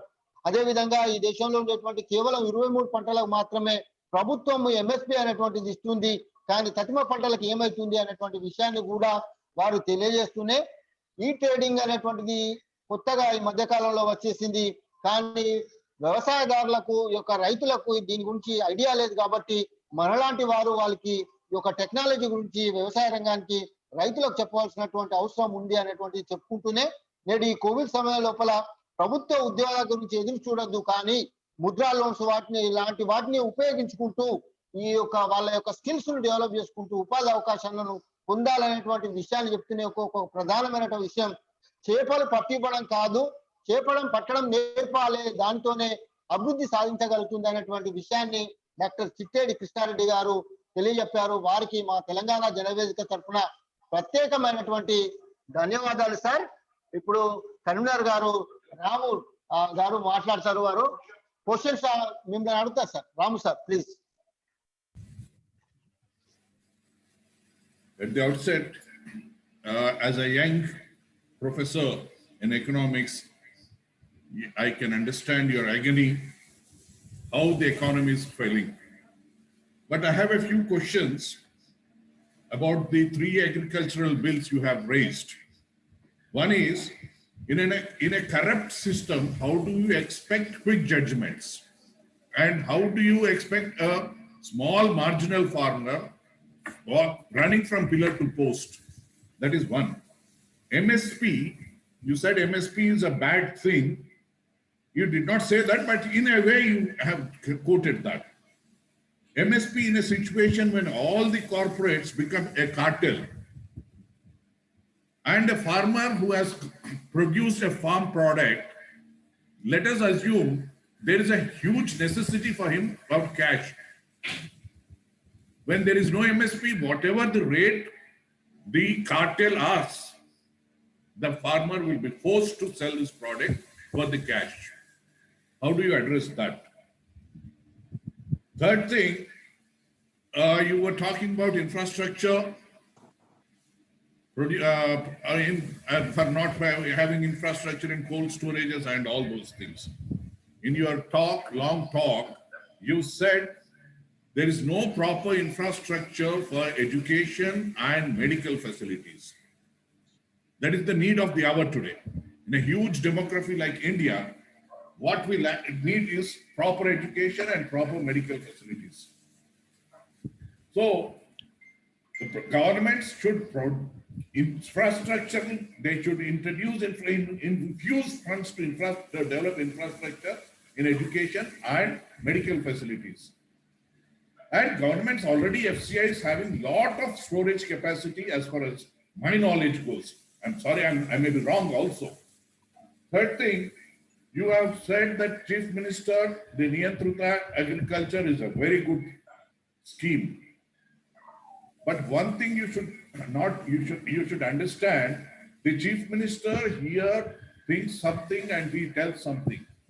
Without educating the people, the importance of regulating farm produce, and without having a facility where you can test your soil, how do you expect farmer to go and, in an illiterate society, how do you expect the farmer to go and just like that follow the government's orders?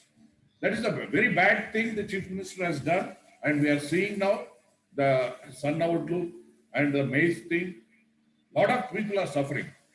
Telangana Jana Vedika has done a lot of field work also on this agriculture thing and medical facilities. Third thing, you have said that minimum government and maximum governance. And one thing we should not forget, the East India Company here has come to do business with India. Ultimately, they have taken over the country. In an illiterate and corrupt political system, how do you expect the minimum government will do benefit to the people here? These are the few questions which I would like you to answer. You can also take some other questions. Yeah, you can answer me. I have no issues. Because sir, you already asked me many questions. I think I will answer. Then I will take other questions. Okay. Yeah. Thank you. So the first thing you said about the small farmers, how do they cope up with the big larger corporate lobbies? So that is where I said as you rightly said, whether this niyantrita vyavasayam or whatever it is, that is where I said the first government has to provide an agriculture officer or who can facilitate from the government side, so that they will learn how to do. Like right now, the existing system, we have mandal or taluka level, one agriculture officer. Under that, the thousands of acres of land is cultivated, which is impossible for one individual to oversee and advise the farmers. Hence, that is where I mentioned also very clearly, there should be a one person who can motivate, who can help this. And this contract also, whether it is a small farmers or anything, like as I said, poultry farmers also, they are getting into the contract with somebody. If they don't want, the next year they will get out from the contract. The contract will not go for forever. It is only for the short time. And we have farmer cooperative society will be there. It is not only necessary. That is where I said the farmers has to be modernized now. The farmers has to be start their own unions. And so they are illiterate, they are unaware. That is the problem, because we are not motivating them. Unions have become illegal, Professor. Sorry, sir? Unions are not legal now. Government of India during this COVID has banned unions. Fair enough, but it's an agriculture. See, the governments, obviously, they try to oppress the voices whenever it comes. Whichever the government, obviously, they will oppress the voices of which comes against the governments. I think that is every government try to do it. But my point is, I'm saying cooperative societies, which is illegal. The farmers can have, that is what the cooperative farming or the contract farming which they have. So, which is a local system. This courts also, it is not going to fight directly with Ambani. The local markets with our own people, then we cannot believe our own RTO, bureaucrat structure, because we are working under the same system. Today, our MRO or RTOs are helping and facilitating entire the process. And this is within our local government. We have system only when there is a conflict. So that I believe with the support of some government official, we should train them. Then only we should go for it. That is where I am also not proposing to just announce it, a lip service, and you say that you go ahead. No, it has to be implemented. And also the minimum support price, as I have not said that there should not be minimum support price.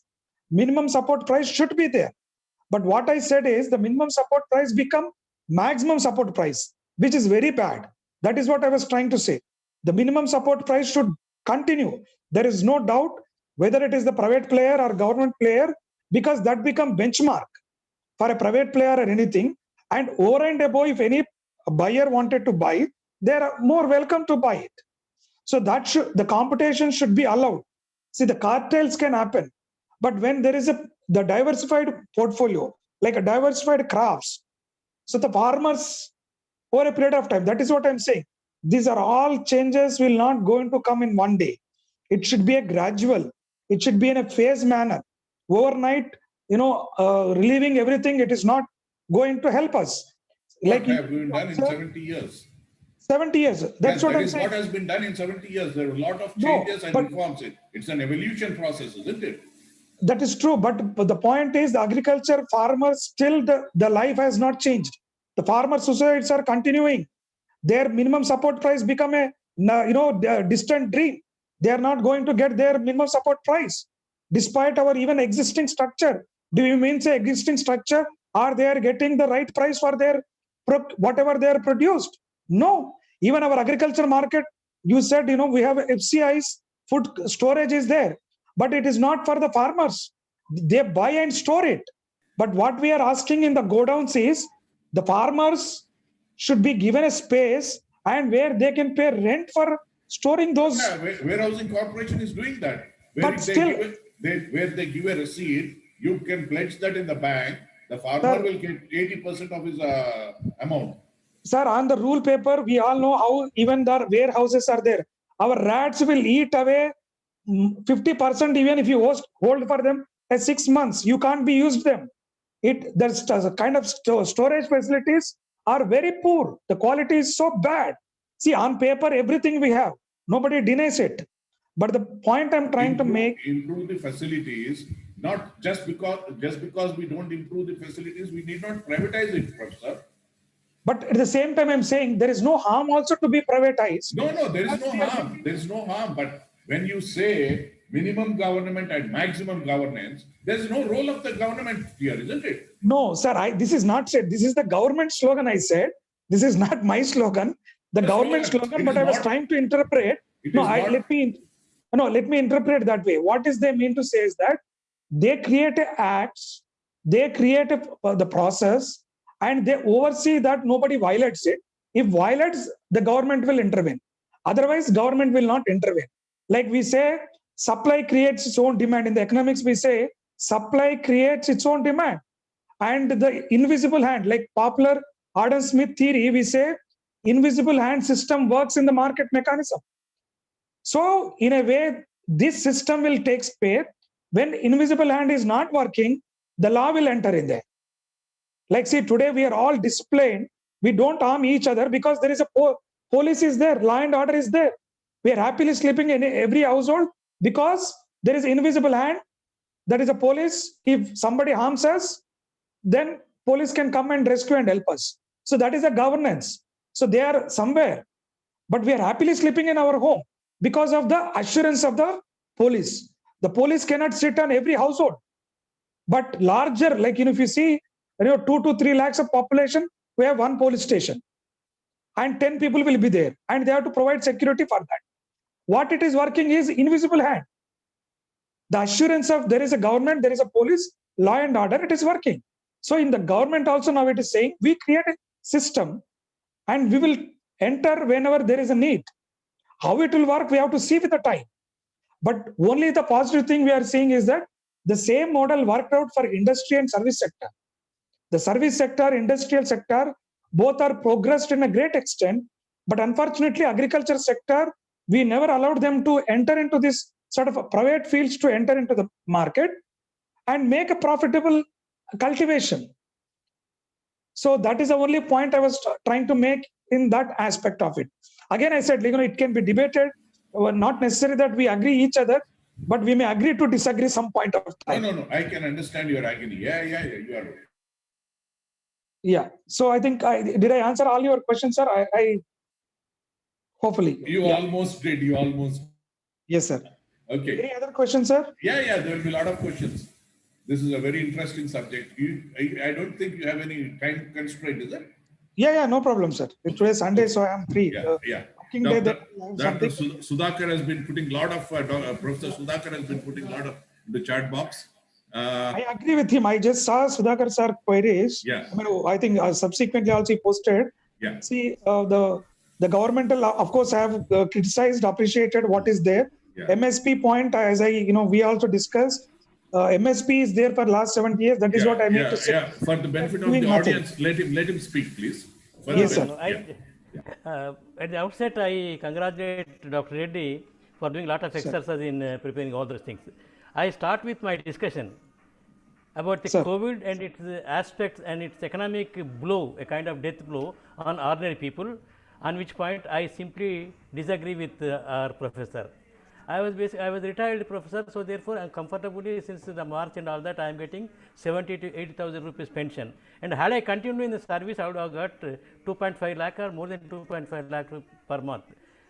But my concern is that since I am also doing some kind of work in the society, how many people are suffering like anything? And you say that your discourse is something like that of a philosophical thing. Actually, things are something different. People are suffering, starving like anything. And I have a lot of questions, but since I have some other assignment to take up, because around 3 to 4 hours now, the BJP has released a charge sheet against TRS government, I think, and I am requested to give some inputs to our friends. So, however, I would like to draw the kind attention of Dr. Reddy about what I understand is that for the last 70 years, during the previous governments, nothing has been done, and it's only from particularly from 2014 onwards or something like that, every development has been done. So, what is the kind, where from this all the entire infrastructure has come into? And on other things, without mentioning, simply, if the government would have added the word MSP in the agriculture bill, then probably there would have not been so much dissent and disagreement among all parties, and they deliberately they do not want to add MSP, and the presumption is that if something has not been added, very effectively and more particularly the majoritarian government definitely will defeat the legitimate claims of the poor people, and that is what I could able to understand as a matter of a political science student also, in addition to law student.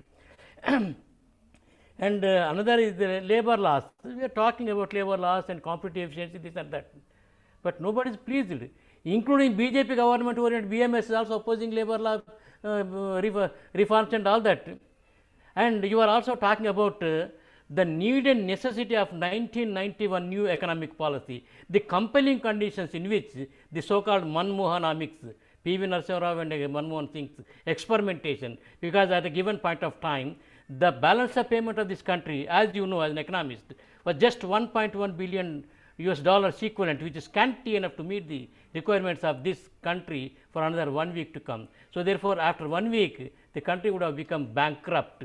So, therefore, in order to overcome the difficulty, immediately, instantaneously, overnight, in order to attract the opening up of an economy and structural adjustments and what not. And now, presently, my question is, what necessitated for the present government to sell away all the public sector undertakings? I am using sell away deliberately. The other words are this, that they are going to display in, they are going to market in stock exchange and all that, but withdrawal of government money.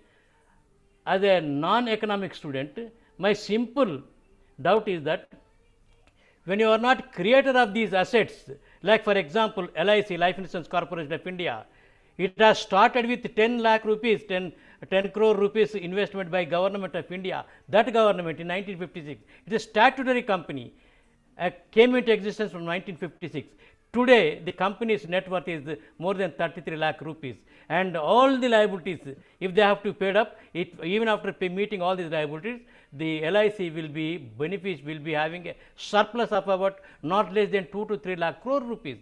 And so far as performance and market capital and market efficiency is concerned, I am told, this can be browsed, more than 70% of the insurance market is in the hands of only LIC, and the remaining about 20-30 private operators are sharing the remaining 30% of the insurance market. Now, we wanted to sell it away. So, how you are, and you see the policies, of course, it's Congress policy and also the BJP policy. When G4, the fourth generation technology has been given to all the private operators, this was denied to the BSNL, and ultimately we are comfortably made the BSNL to die on its own. So, these kind of things I am not attributing to the present government, but how successfully these governments are doing, and at present, so far as the privatization or withdrawal of money or other things. And today Ramu has given a link whereby I could able to today see that on the power sector, if the power sector operations are such that you are supposed to, any power corporation of a state is supposed to buy earlier 5%, now 15% from non-conventional power operators. Otherwise, this power sector has to pay penalty, fines. And who are going to establish the power sector? Adani only, and no other person is there. And you are making other way round and making privatization for whom? And your economics study says that almost 55% of the net worth of this company, the worth of the Indian worth is in the hands of a limited 1,000 corporate houses, and remaining 45% actually shared by all the 133 crores. But even if you go more specific, more preciously, then it is estimated that 95% of the entire net worth of the Indian economy is in the hands of only selected 1,000 or 2,000 families, and the remaining crores and crores where they are. So, these are all certain things which has to be addressed, and we are, of course, we have been trying, whatever we discuss, of course, we will be discussing, and it is only amidst ourselves only. But however, people, I think, particularly like an economics professor like Krishna Reddy, it requires such a persons of that kind has to enlighten us and non-economic students about the justification for the so-called drastic changes that are taken up in the economy, at least leave out all the other political issues and all that on economy, and justification for diluting and slowly withdrawing the governmental responsibility and paving a large paving way for a private entrepreneurs, I think may not be appropriate when we call ourselves to be just social justice oriented society. And I got lot of things again, but however I am quitting right now. I will be here for another 2-3 minutes to receive your counters and all that, and will be quitting. Thank you very much for giving this kind of opportunity. Thank you, sir. I thank you, sir. See, always, I said we'll have a different views, but definitely let me, the point, I think, the remaining thing I will accept, but you said, importantly, you wanted to highlight about this LIC privatization point. So the rest, of course, it has own merits and demerits. But the LIC, this thing also recently, I have given a talk in Sundaraya Vijnana Kendram, where all the LIC employees associations are invited me, myself and Professor Nageswar Rao was a panelist in the discussion. Okay. So I was also highlighting there why the government is going and what are the things. But to just quickly to react to that. See, as you rightly said, this privatization concept is not one government. It has been there, and governments are trying to, reduce their burden since 70s onwards. They're slowly privatizing one by one after the other. Now, this government is also going, the disinvestment in a much more even bigger way. The logic what the governments are giving is always is that even if you look at the socialist countries, like even China, Russia, or even our Cuba, many other countries, even forget about Cuba. Cuba is having its own way, but the China and Russia, even if you particularly look at today, even they are moving towards this crony capitalist structure, where the socialist roots are strong, where the people fought for the equality of the society, are moving towards the privatized. That is the reason for Russia is also, of course, there are many reasons, but Russia is also splitted to be many parts, but one of the reason is that people never had a feel of, their private share, and there was no motivation to work, and slowly people are moving, and the inequalities, even country like China is the highest. Thomas Piketty was one of the, great analyst and economist, has also written many books on these inequalities in India, as well as many other countries popularly. So these inequalities are growing very big. But in the economics, sir, we have two arguments. Like, in Indian context, there is Amartya Sen argument one, Jagdish Bhagwati is the other side. Amartya Sen argument, what he always advocates is that first to target the bottom of the pyramid. Like if you take the pyramid, the bottom of the pyramid, people who are economically weaker should be provided the food, health, all that, and then you grow economy. So you should not start from the top of the pyramid and go to the bottom. So, but whereas the Jagadish Bhagavati says, if he gives an example of cake. If I have to distribute the money, or distribute the wealth of this country, first cake should grow. Then only I can distribute. When there is no cake, how do you want me to distribute that cake? So the cake Well, grows, where then the is cake going will to be distributed. where the cake is going to locate. That's what, sir. I'm coming to that The point. cake is There is a where the question. cake is going to locate. And That basically, now what the thing is, whether ours a welfare society or not. Because our basic fundamental of the land, we the people of India, having solemnly resolved to constitute India into sovereign, socialist, secular, democratic republic, nowhere there is a mention about capitalism. So therefore, I am little bit, my heart is little pinching when we are moving towards capitalism. And to whose capitalism? And how many people who are the capitalism is not definitely inclusive capitalism, but a selective capitalism. That is where I differ. No, I completely agree with you, sir. I completely agree with you on that point. I have no different opinion about that. Even if we observe also, all the government institutions made to be inefficient, to die its own. Like, there is a saying, people say, if you want to kill a dog, you'll make them you create as a mad, then we'll kill the mad dog. dog. Public fund in the institutions also has killed in the same way. First, they made them to inefficient. So people also wanted to kill those institutions because they're inefficient. But who made them to inefficient? Again, it's only governments. So that is very clear. That is what. It is not one government. It is happening a decadal together. Government after it is coming, and they wanted to reduce their burden, their responsibilities, and making a public, it is your job and it is your responsibility to take care of yourself. That is there. But why they are doing is only they are comparing with these capitalist nations, the capitalist countries, the way they progressed more in the private, more in the space. So that is the reason even country like China, Russia is also moving in the same direction. Despite, several years they were in the socialistic approach and wanted to go with the, equality approach. Now they also changed their philosophy. They also changed the idea because they're saying that people are more accountable. People will work more about it so that the efficiency will come much better in the private sector because the people are accountable. But in the government sector, people are more, fought for the rights than the duties.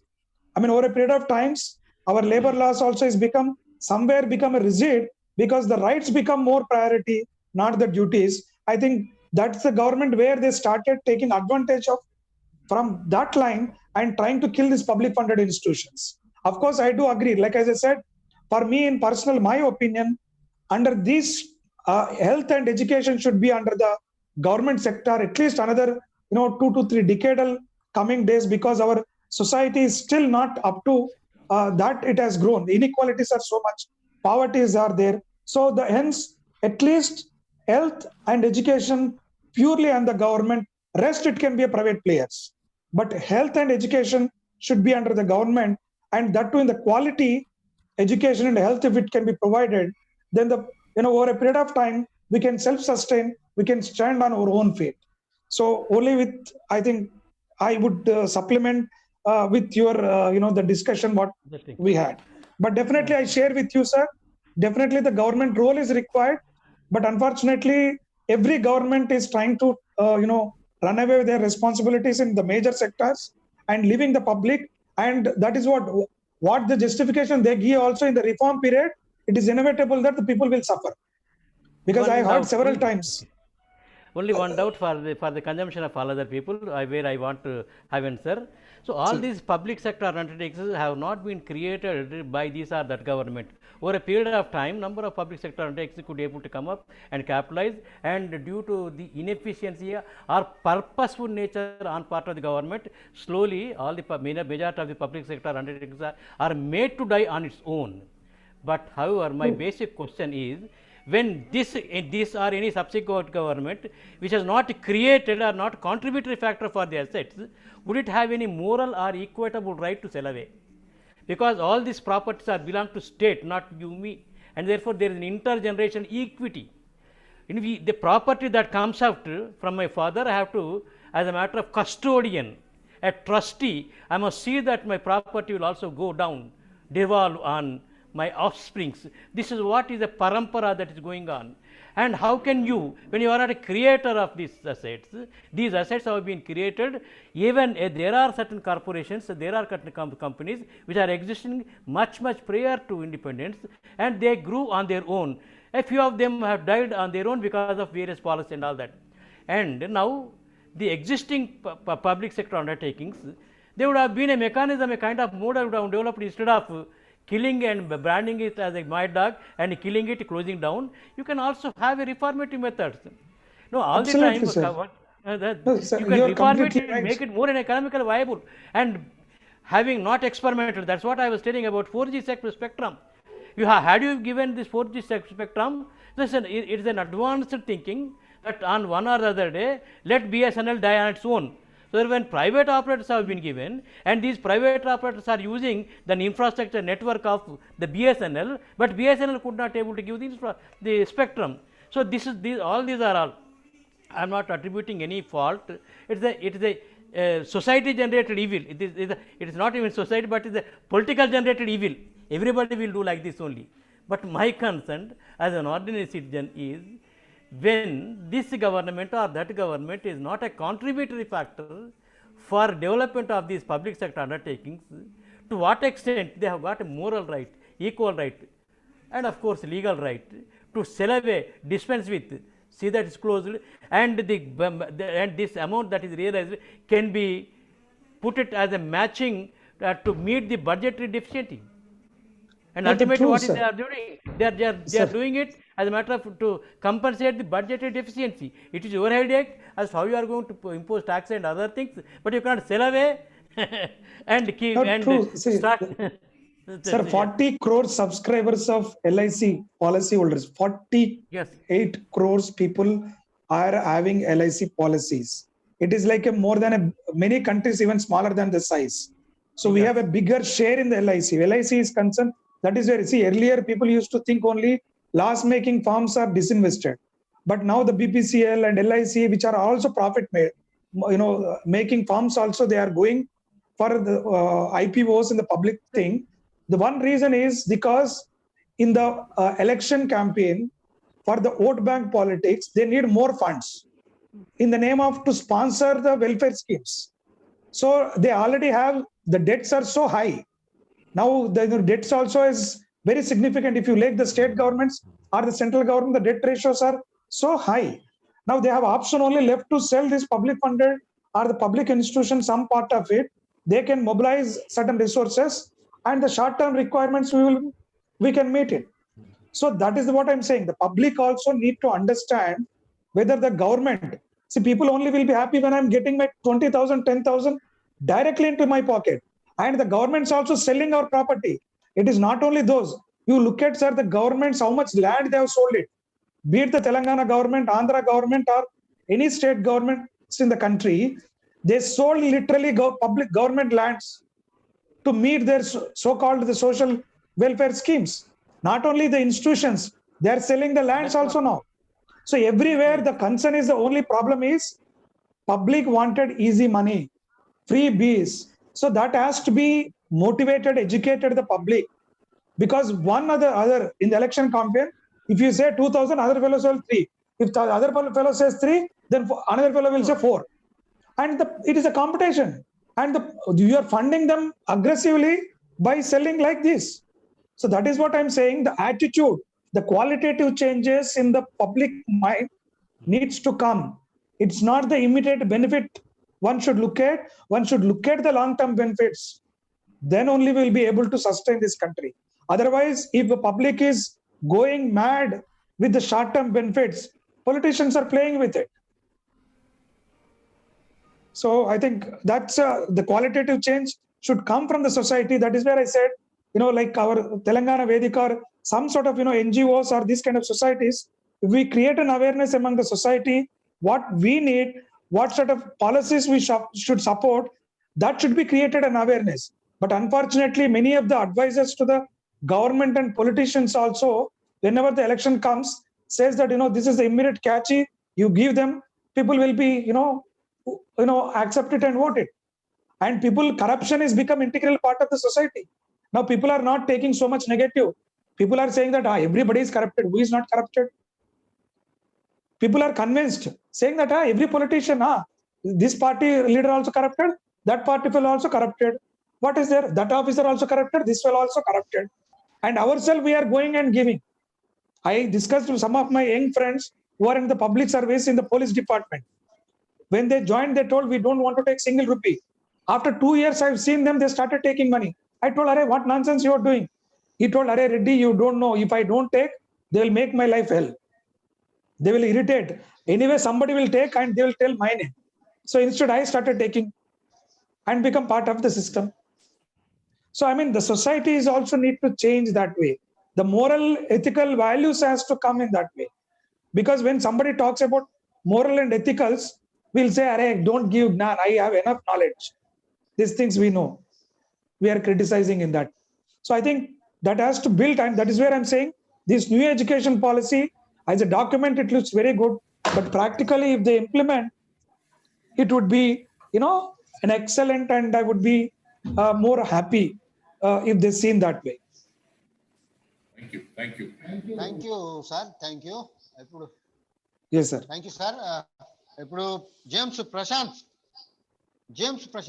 Yeah. Hello. Good evening. James. Am I audible? Please. Yes, sir. Yeah please. Yeah. Thank you, Srinivas Garu. Thank you, Ramu Garu. Thank you for a very lengthy and elaborate discussion, Dr. Krishna Reddy. That's just one thing. I wanted to actually ask you about PSUs, and Dr. Sudhakar has completely covered the subject.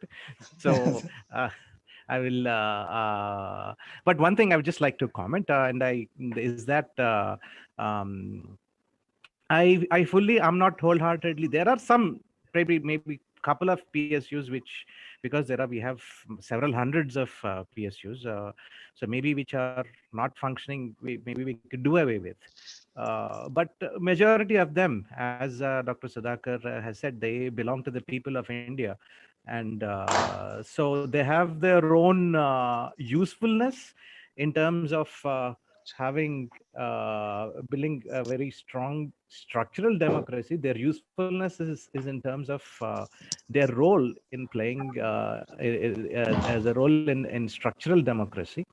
Structural democracy is where democracy is built upon institutions, and so this is where I mean, you could have a more decent board in there, a more decent team in the PSUs to make them run efficiently. And I don't see any reason why there should not be any government run businesses. But it is also common knowledge. It is, with that, it is, everybody knows that, some of these PSUs also are being deliberately being destroyed since the privatization process has started, since the license Raj has been eliminated. So private players want to take over these institutions.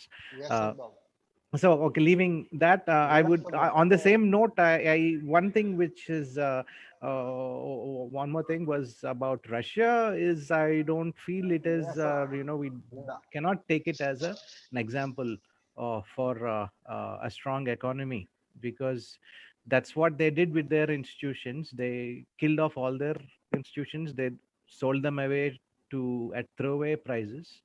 The regime that came after the post-Soviet regime threw away all their institutions, sold them away at very less prices. That's where the oligarchs, the present oligarchs, have come, and so as they have a huge, all the economy of Russia is held by, again, a few oligarchs, and so now it is a kleptocratic state. A kleptocracy is where all the companies are the government works for the corporates. That is the state of Russia. So I would feel the better example would have been the Sweden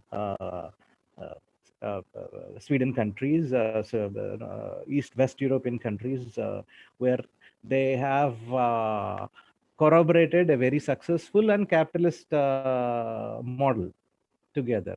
And maybe I'm a non-economic student. My background is IR, and I'm not an economic student. So I would feel that we should look more towards countries like uh, Germany, France, Denmark, Norway, the Sweden, where they have married a very socialist and capitalist, where they've worked on it.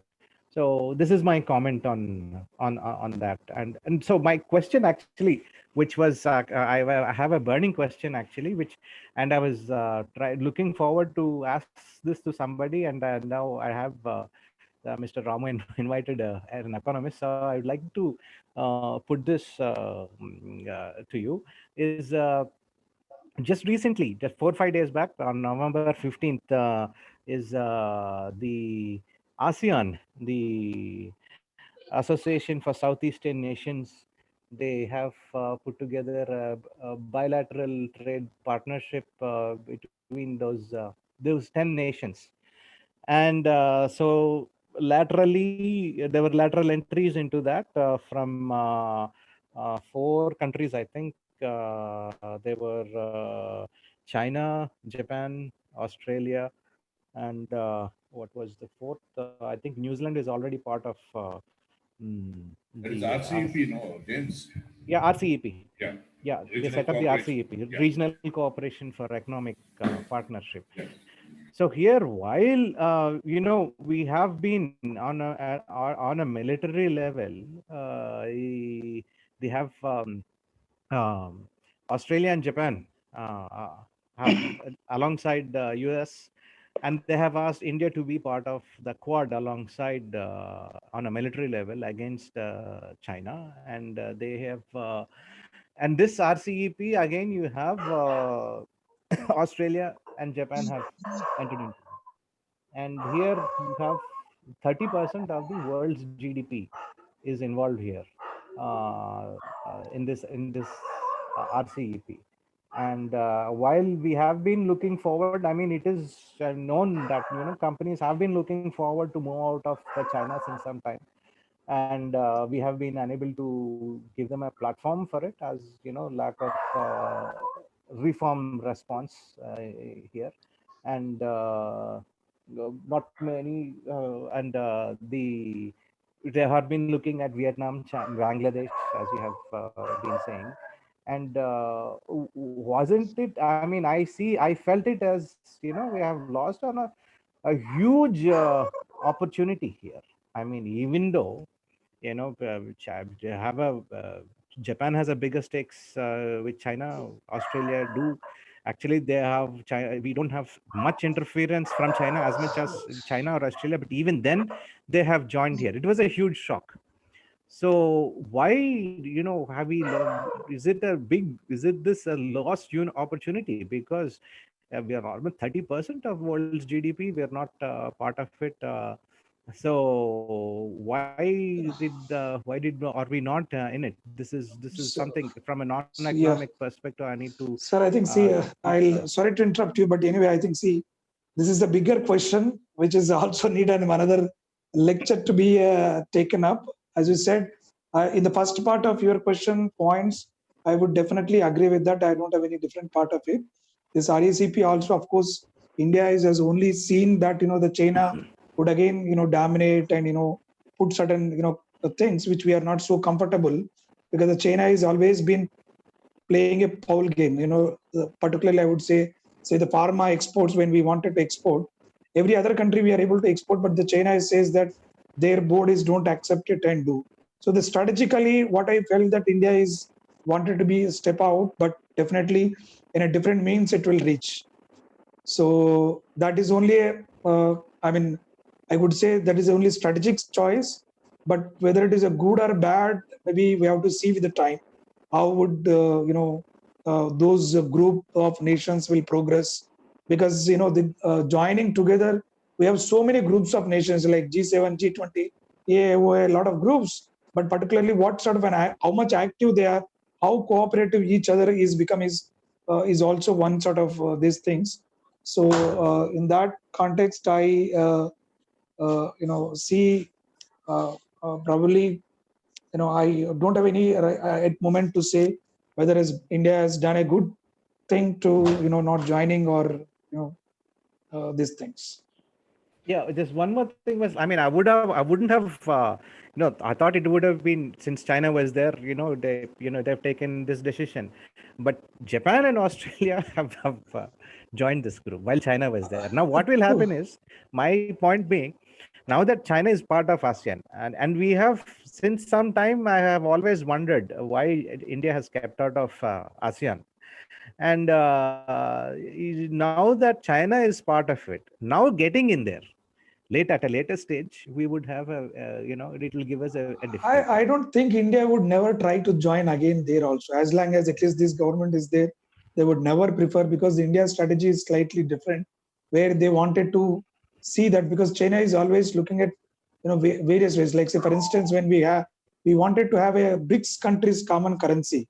When we had a BRICS as a common, now we have also BRICS as a common currency and group, where we are discussing, we are having a on-off meetings. When India is also proposed a common currency, China one was the first one to oppose it, because they see India as one of the competitor, not in terms of the size of the economy, but in terms of the market.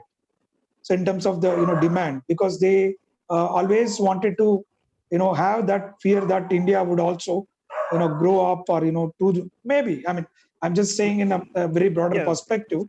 So in that line, but I'm saying, see, these cooperations, groups of nations would emerge with time and again. So India also tomorrow may come up with another, if really we see that we are going to lose any business, definitely would come up with that. Yeah, only thing is, here we are negotiating with ASEAN, not with China. True. But now that China is part of an ASEAN, and it is a major power, our next course of action over the next couple of years. Sir, see, I would say, we can't really compare with the China, because the size of economy is much bigger, and China is growing at a fast rate. It is only our aspiration, or we can say it's our dream to cross the China. But it is not that easy, because China is, I'm sure if official estimates comes tomorrow, China would be the number one. It will cross even USA. So the size of the economy, because even the size of the reserves which they have is very huge. China's reserves are highest. The dollar, to protect the dollar, China will play more role than the USA, because such kind of reserves they have accumulated. Right. But we are not talking about China now. We're talking about ASEAN. Even Asia also, I'm saying in that way. So every group of these strategically countries play. So in a way, that's what I'm saying. If you really got into so much the details of each group of the dynamics, then we would be able to answer that. Okay, with the time is also now, it's 8 o'clock. I would be happy to close to the session. I will allow another 2 questions. Sir, one questions will take that to brief and straight question. Yeah. It will very not in the elaborative. No. Straight one question I would happy to take. Yeah. Because somebody is knocking your door already. I am watching that. Yes, the several people are coming. I mean, there is something to be. Ashok Babu and Praveen Sagar. First Ashok Babu, then Praveen Sagar. Thank you, sir. Thank you. Shall I talk in Telugu? Yes, sir. Fine. Yeah, sir. Yes, sir. అయితే మన భారతదేశము market oriented కాకుండా మార్కెట్ను దృష్టిలో పెట్టుకొని foreign MNCs మన దగ్గర వ్యాపారం చేయడానికి, వాళ్ళ వస్తువులు అమ్మడానికి టెక్నాలజీని యూజ్ చేసి కొత్త వాహనాలు ఇవన్నీ తీసుకొస్తున్నారు కదా సార్. అయితే యాక్చువల్గా మనది భారతదేశం అంటేనే ఆగ్రో బేస్డ్ ఎకానమీ. మనకు పెరెన్నియల్ రివర్స్ ఉన్నాయి, వాటర్ ఉంది, మాన్సూన్స్ ఉన్నాయి. తర్వాత ఇవాళ గ్రామీణ జీవన ఉపాధి కూడా వ్యవసాయమే. అయితే ఇవాళ తీసుకొచ్చిన బిల్లులలో కంపెనీ టైప్ ఆఫ్ ఫార్మింగ్ కంటే కోఆపరేటివ్ టైప్ ఆఫ్ ఫార్మింగ్ను ప్రభుత్వాలు ఎంకరేజ్ చేసే విధంగా ఉన్నాయా? ఉంటే మరి గ్రామంలో ఏ విధంగా సంస్కరణలు తీసుకొచ్చి, అంటే దాని మీద లైవ్లీహుడ్ బేస్ అయిన వాళ్ళను వెనకట ఇండస్ట్రియలైజేషన్ వల్ల మన చేతి వృత్తులు ఎట్లయితే ధ్వంసమైనాయో కంపెనీ టైప్ ఆఫ్ ఫార్మింగ్ వచ్చిన రేపు ఈ స్మాల్ అండ్ మార్జినల్ ఫార్మర్ కూడా రిప్లేస్ అవుతాడు అనే దాన్ని మీరు నిజమంటారా కాదంటారా చెప్పండి సార్. ఒకటే ఏంటంటే జీవనాధారం నుంచి వ్యవసాయము వ్యాపార ఆధారంగా మారబోతుంది. ఎందుకంటే ఈ రోజు వరకు till date we have seen agriculture as only for life saving. It's basically for providing a livelihood for the people, but never seen as a business opportunity. It is only for the saving of lives people are doing. Now the government of India is looking at making that is also as a business opportunity. One should not look at this as a traditional sector, people having an attachments, sentiments. Now the time for us, that's where I said, if you look at any మనం developed countries చూడండి, ఏ దేశాల్లోకి వెళ్ళినా కూడా వ్యవసాయాన్ని ఒక రంగంగానే చూడాలి, ఒక కమోడిటీగానే చూడాలి. దానివల్ల మనం ఎంత పెట్టుబడి పెడుతున్నాం, ఎంత ఆదాయం వస్తుంది, ఏ వస్తువులు ఉత్పత్తి చేస్తున్నాం అనేది చూడాలి తప్పించి కేవలం నేను ఇక్కడే వ్యవసాయం చేసుకుంటా, నేను ఊళ్ళోనే ఉంటా కాబట్టి 2 ఎకరాలు నాటు పెట్టుకుంటా, 40 బస్తాలు అయితే నేను గవే అమ్ముకుంటా, నేను వడ్లే పండిస్తా, నా వడ్లే కొనాలన్నది కాదు. మార్కెట్ లో ఒక పారిశ్రామిక సంస్థలు ఏ విధంగా మార్కెట్ అవసరాల రీత్యా ఉత్పత్తి చేస్తాయి, ఆ విధంగా వ్యవసాయ రంగం కూడా ఇవాళ మారిన జీవన పరిస్థితులకు అనుగుణంగా, నేను అందుకే అంటాను, ఇవాళ మనం రేషన్ షాప్ ద్వారా బియ్యాలు ఉచితంగా ఇచ్చేది తగ్గించి జొన్నలు రాగులు కూడా ఇవ్వడం మొదలు పెట్టాలి. బియ్యం తిని షుగర్ బీపీలు వచ్చి రోగాలు వచ్చి అడ్డం పడుతున్నాం. జనాల జీవన మార్పులు తీసుకురావాల్సిన అవసరం ఉంది. అందరం బియ్యమే పండిస్తే మరి ఎవడు కొనాలి? 1000 కోట్ల టన్నులు ఎఫ్సీఎల్ ముగిరిపోతున్నాయి, తీసుకుపోయి సముద్రాల్లో పోయాలి, లేకపోతే పనికిరాని పడేయాలి. ఇలా ఉత్పత్తి చేసి ప్రభుత్వానికి భారం కావద్దు, ప్రజలకి భారం కావద్దు, రైతుకు అంతకన్నా భారం కావద్దు. కాబట్టి ఏమంటున్నామంటే మారుతున్న పరిస్థితులకు అనుకూలంగా పంటల మార్పిడి రావాలి. జనాలు ఏవైతే తింటారో వాటినే మనం కూడా ఉత్పత్తి చేయాలి. రిస్క్ ఉంటుంది, తీసుకోగలగాలి. దానికి సంబంధించినటువంటి ప్రభుత్వం కూడా సహాయం చేయాలి, సహకారం చేయాలి. రైతులని ఆ దిశ ఒక జనరేషన్ గనక ట్రైన్ చేస్తే, ఇవాళ మన భారతదేశంలో అగ్రికల్చర్ సెక్టారు జీడిపికి 14% కాంట్రిబ్యూట్ చేస్తుంది. కానీ దాదాపుగా 50 నుంచి 60% జనాభా వ్యవసాయ రంగం పైన ఆధారపడుతుంది. మనం ప్రచ్ఛన్న నిరుద్యోగిత అంటాం తెలుగులో అయితే, డిస్గస్డ్ అన్ఎంప్లాయ్మెంట్. అవసరం ఉన్నా లేకపోయినా కుటుంబం అంతా దాని మీదనే ఆధారపడి జీవనం సాగిస్తుంది. ఆ పరిస్థితుల్లో మార్పులు రావాలి. వ్యవసాయ రంగాన్ని ఒక వ్యాపార రంగంగానే చూడాలి. ఏం పండిస్తున్నాము, ఎంత పండిస్తున్నాము, ఏ రకంగా వెళ్తే బాగుంటుంది, ఏవి పండిస్తే మనకు ఆదాయం వస్తుంది, ఆ రకంగా పంటల్లో మార్పులు తీసుకురావాలి. అప్పుడే వ్యవసాయ రంగం లాభదాయకంగా ఉంటుంది, రైతు కూడా లాభదాయకంగా ఉంటాడు, ఆ రైతుకు కూడా గౌరవం అనేటువంటిది ఆటోమేటిక్ గా వస్తుంది అనేటువంటిది నా ఆలోచన. ఒక ఆన్సర్ మీరు అడిగింది, ఇది వ్యాపారం అవుతుందా అంటే 100% ఈ చట్టాల వల్లనే కాదు. ఈ చట్టాలు అన్నది ఒక అడుగు మాత్రమే. ఈ చట్టాల వల్ల వ్యవసాయ రంగ రూపురేఖలు మొత్తం మారిపోవు, వ్యవసాయ రంగ సమస్యలు మారిపోవు. ఒక దాటికి ప్రైవేట్ పరం మొత్తం కూడా కాదు. ఇది ఒక అడిగేసిండ్రు. ఇప్పుడు ఎల్ఐసిలో కనుక ఇందాకన్నా సార్ అన్నట్టు లాభాల్లో నడుస్తుంది, 1000 కోట్ల రూపాయలు ప్రభుత్వానికి ఇస్తున్నా కూడా ప్రైవేటైజ్ చేస్తుంది. అట్లాంటిది వ్యవసాయ రంగం అనేది ఒక సంక్షోభం. వ్యవసాయ రంగంలో రిస్క్ తో కూడుకున్నది. ప్రైవేట్ పెట్టుబడులు రావడమే గగనం. ఎవరైనా పెట్టుబడులు పెడతా అంటే దండం పెట్టి వెల్కమ్ చేయాలి. ఎందుకంటే ఇట్లా రిస్క్ ఉంది, ఎవరు వచ్చే లాభాలు ఉన్నాయి. పెట్టుబడి పెడతారా పెట్టరా అనేది భయపడాలి, కానీ పెట్టుబడులు వస్తాయని భయపడడం అనేది కొంత ఆశ్చర్యం. కాబట్టి రాబోయే రోజుల్లో ఖచ్చితంగా వ్యవసాయం కూడా కమర్షియలైజేషన్ అవుతుంది, లాభాల దిశనే ముందుకెళ్తున్నది మనం గ్రహించాలి. Ravin Sagar. Good evening to everyone. Good evening to Ramanna. Good evening to all Hyderabad and Warangal and Professor Krishna Reddy garu. Jana Vedika members andariki Ramanna once again very good topic choose cheskunnaru. Manam చాలా రోజుల తర్వాత మళ్ళీ Covid and correlated to this economic situation. Even I am into MBA marketing from Padruka College. అయితే ఇక్కడ దురదృష్టవశాత్తు ఏమైతుందంటే నాకు అర్థమైనంత వరకు ఐదర్ మన దగ్గర ఉన్న courses either BiPC or MPC related technical education engineering ఉంటే తర్వాత బైపీసీ రిలేటెడ్ మెడిసిన్ అని ఇట్లా ఉండడం వల్ల when they grown up like around 21-22 years after completion of their graduation, technical education students anta kuda unfortunately from last 2 decades 2000 year నుంచి ఏమైందంటే అందరూ కూడా ఈవెన్ కెమికల్ ఇంజనీరింగ్ చదివినవాడు, అగ్రికల్చర్ బిఎస్సి చదివినవాడు, తర్వాత మైక్రోబయాలజీ చదివినవాడు కూడా సాఫ్ట్వేర్ జాబ్ చేయాల్సిన పరిస్థితి వస్తుంది. This is because of unemployment అనుకోవచ్చు. ఇలా క్రియేటివ్ గా మనకు యాక్చువల్ గా వాళ్ళ టెక్నికల్ కోర్సెస్ చదివిన వాళ్ళు ఆ స్టూడెంట్స్ తన వాళ్ళ క్రియేటివ్ థింకింగ్ తోటి మన కంట్రీ డెవలప్మెంట్ కావాలి, లేదంటే మన సొసైటీ డెవలప్మెంట్ కావాలనే ఉద్దేశం ఉండి వాళ్ళు ఒక అంటే ఈవెన్ గవర్నమెంట్ నుంచి కూడా సపోర్ట్ ఉండి తర్వాత పేరెంట్స్ నుంచి తర్వాత అదర్ నుంచి కూడా సపోర్ట్ లేక మనము ఆ రూట్ లో ఏదైనా టోటల్ గవర్నమెంట్ మీద డిపెండ్ అయితే కూడా ప్రైవేట్ సెక్టర్ ఎక్కువ డెవలప్మెంట్ అవ్వడానికి స్కోప్ ఉండదు, కొన్ని చోట్ల ఉండదు. సార్ ఎకానమిస్ట్ బాగా చెప్పారు. అయితే ఇక్కడ నా డౌట్ ఏంటంటే ఇప్పుడు ఇండియా మార్చ్ టు ఈ 9 months లో ఎకనామికల్ గా ఈ కోవిడ్ వల్ల మనం చాలా డౌన్ అయిపోయినాము. అయితే ఇక్కడ మనకున్న డిఫరెంట్ సోర్సెస్ ద్వారా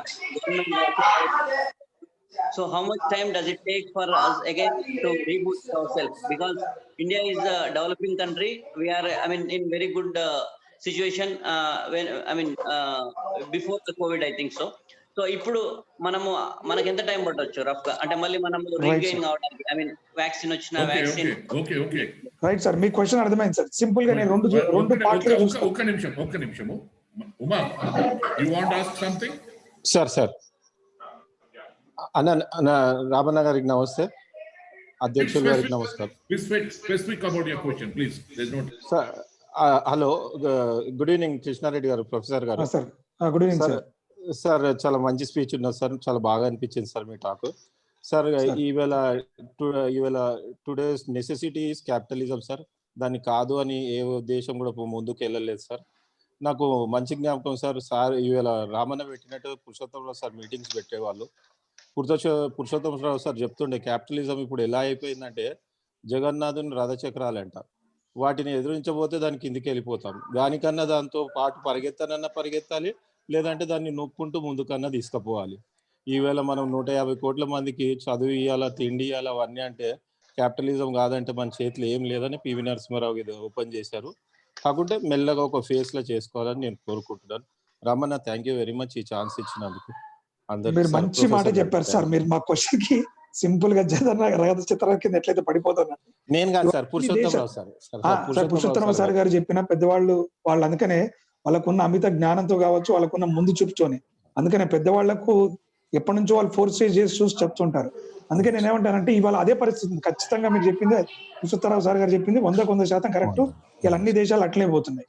మన జీవన్ గారు అడిగిన క్వశ్చన్కి వచ్చినప్పుడు ఫస్ట్ సార్ ఏమన్నారంటే, ఒకటి ఇవాళ మన ఎడ్యుకేషన్, నేను ఇంజనీరింగ్ చదివాము, మాకు ఇవి మిగతా వాటిపైన కొద్దిగా అవగాహన కానీ నాలెడ్జ్ కానీ ఒక ఓవరాల్ గా డెవలప్మెంట్ లేదనడానికే ఇవాళ న్యూ ఎడ్యుకేషన్ పాలసీ వచ్చింది.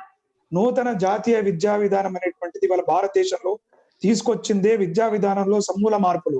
అంటే ఓన్లీ బైపీసీ వాళ్ళు, ఎంపీసీ వాళ్ళు ఆ ఒక్క సబ్జెక్ట్ పట్టుకొని ఏడ్చి సావకుండా they can learn all the subjects. వాళ్ళకి మల్టీగా అంటే వాళ్ళకి అవసరమైన సబ్జెక్టులు తీసుకునేటువంటి స్వేచ్ఛని నూతన జాతీయ విధానంలో తీసుకొచ్చింది.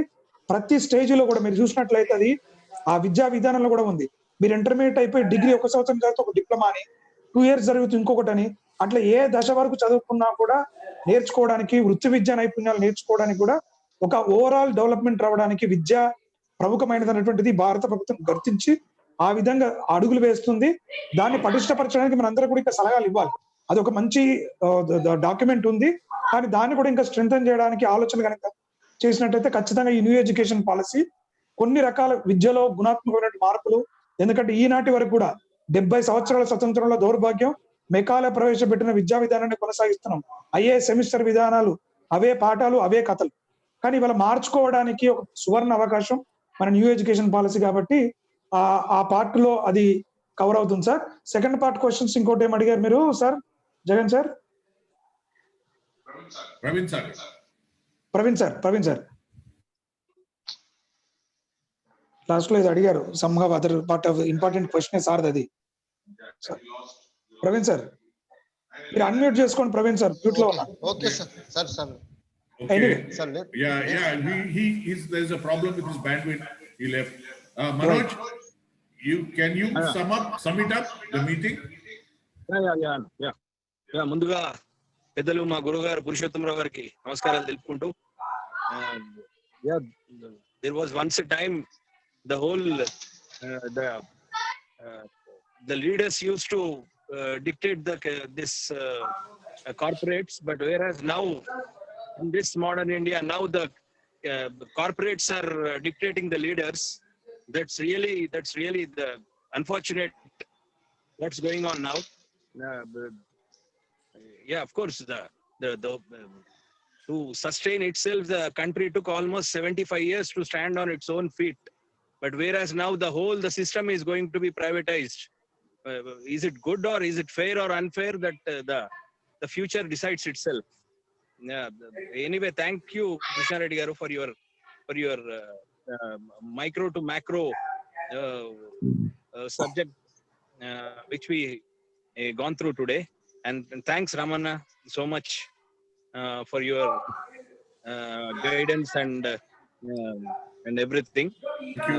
Thank you, Manoj, for introducing Dr. Krishna Reddy to this forum, and also thank Dr. Nagesh for introducing Krishna Reddy garu to you. And I request Transporter Srinivasulu garu to close this meeting. Thank you, sir. Thank you, one and all. Thank you. Telangana Jana వేదిక June online meeting వచ్చేసి తమ యొక్క అమూల్యమైనటువంటి సందేశం ఇచ్చినటువంటి Covid సంక్షేమంలో భారత ఆర్థిక వ్యవస్థ సవాళ్ళు అవకాశాలు అనేటువంటి అంశం పైన కృష్ణారెడ్డి గారు తమ యొక్క అమూల్యమైనటువంటి సందేశాన్ని ఇచ్చారు. వారికి మా తెలంగాణ జనవేదిక తరఫున ప్రత్యేకమైనటువంటి ధన్యవాదాలు సార్. అదే విధంగా ఈనాటి కార్యక్రమంలో పాల్గొన్నటువంటి రంగారావు గారు, భుజేందర్ రెడ్డి గారు, లక్ష్మీనారాయణ గారు, కుర్చర్ సుధాకర్ గారు, శ్యామ్ గారు, గుండా అశోక్ కుమార్ గారు, జేమ్స్ ప్రశాంత్, మనోజ్ రెడ్డి, నిఖిల్, రాజమౌళి, అశోక్ బాబు, ఉదయభాన్ రావు, మట్టెడ కుమార్, ఉమామేశ్వర రెడ్డి గారులకు అందరికీ పేరు పేరున తెలంగాణ జనవేదిక తరఫున ప్రత్యేకమైనటువంటి ధన్యవాదాలు తెలియజేస్తూ ఈనాటి కార్యక్రమం ఇంతటితో ముగుస్తుంది. వచ్చే ఆదివారము ఇంకొక అంశంతో కలుసుకుంటామని తెలియజేస్తూ అందరికీ నమస్కారం తెలియజేస్తూ సెలవు తీసుకుంటాం. Thank you sir. Thank you, everyone. Thank you, It was a wonderful meeting, very lively and wonderful meeting. Thank you all for participating. Thank you. Namaste.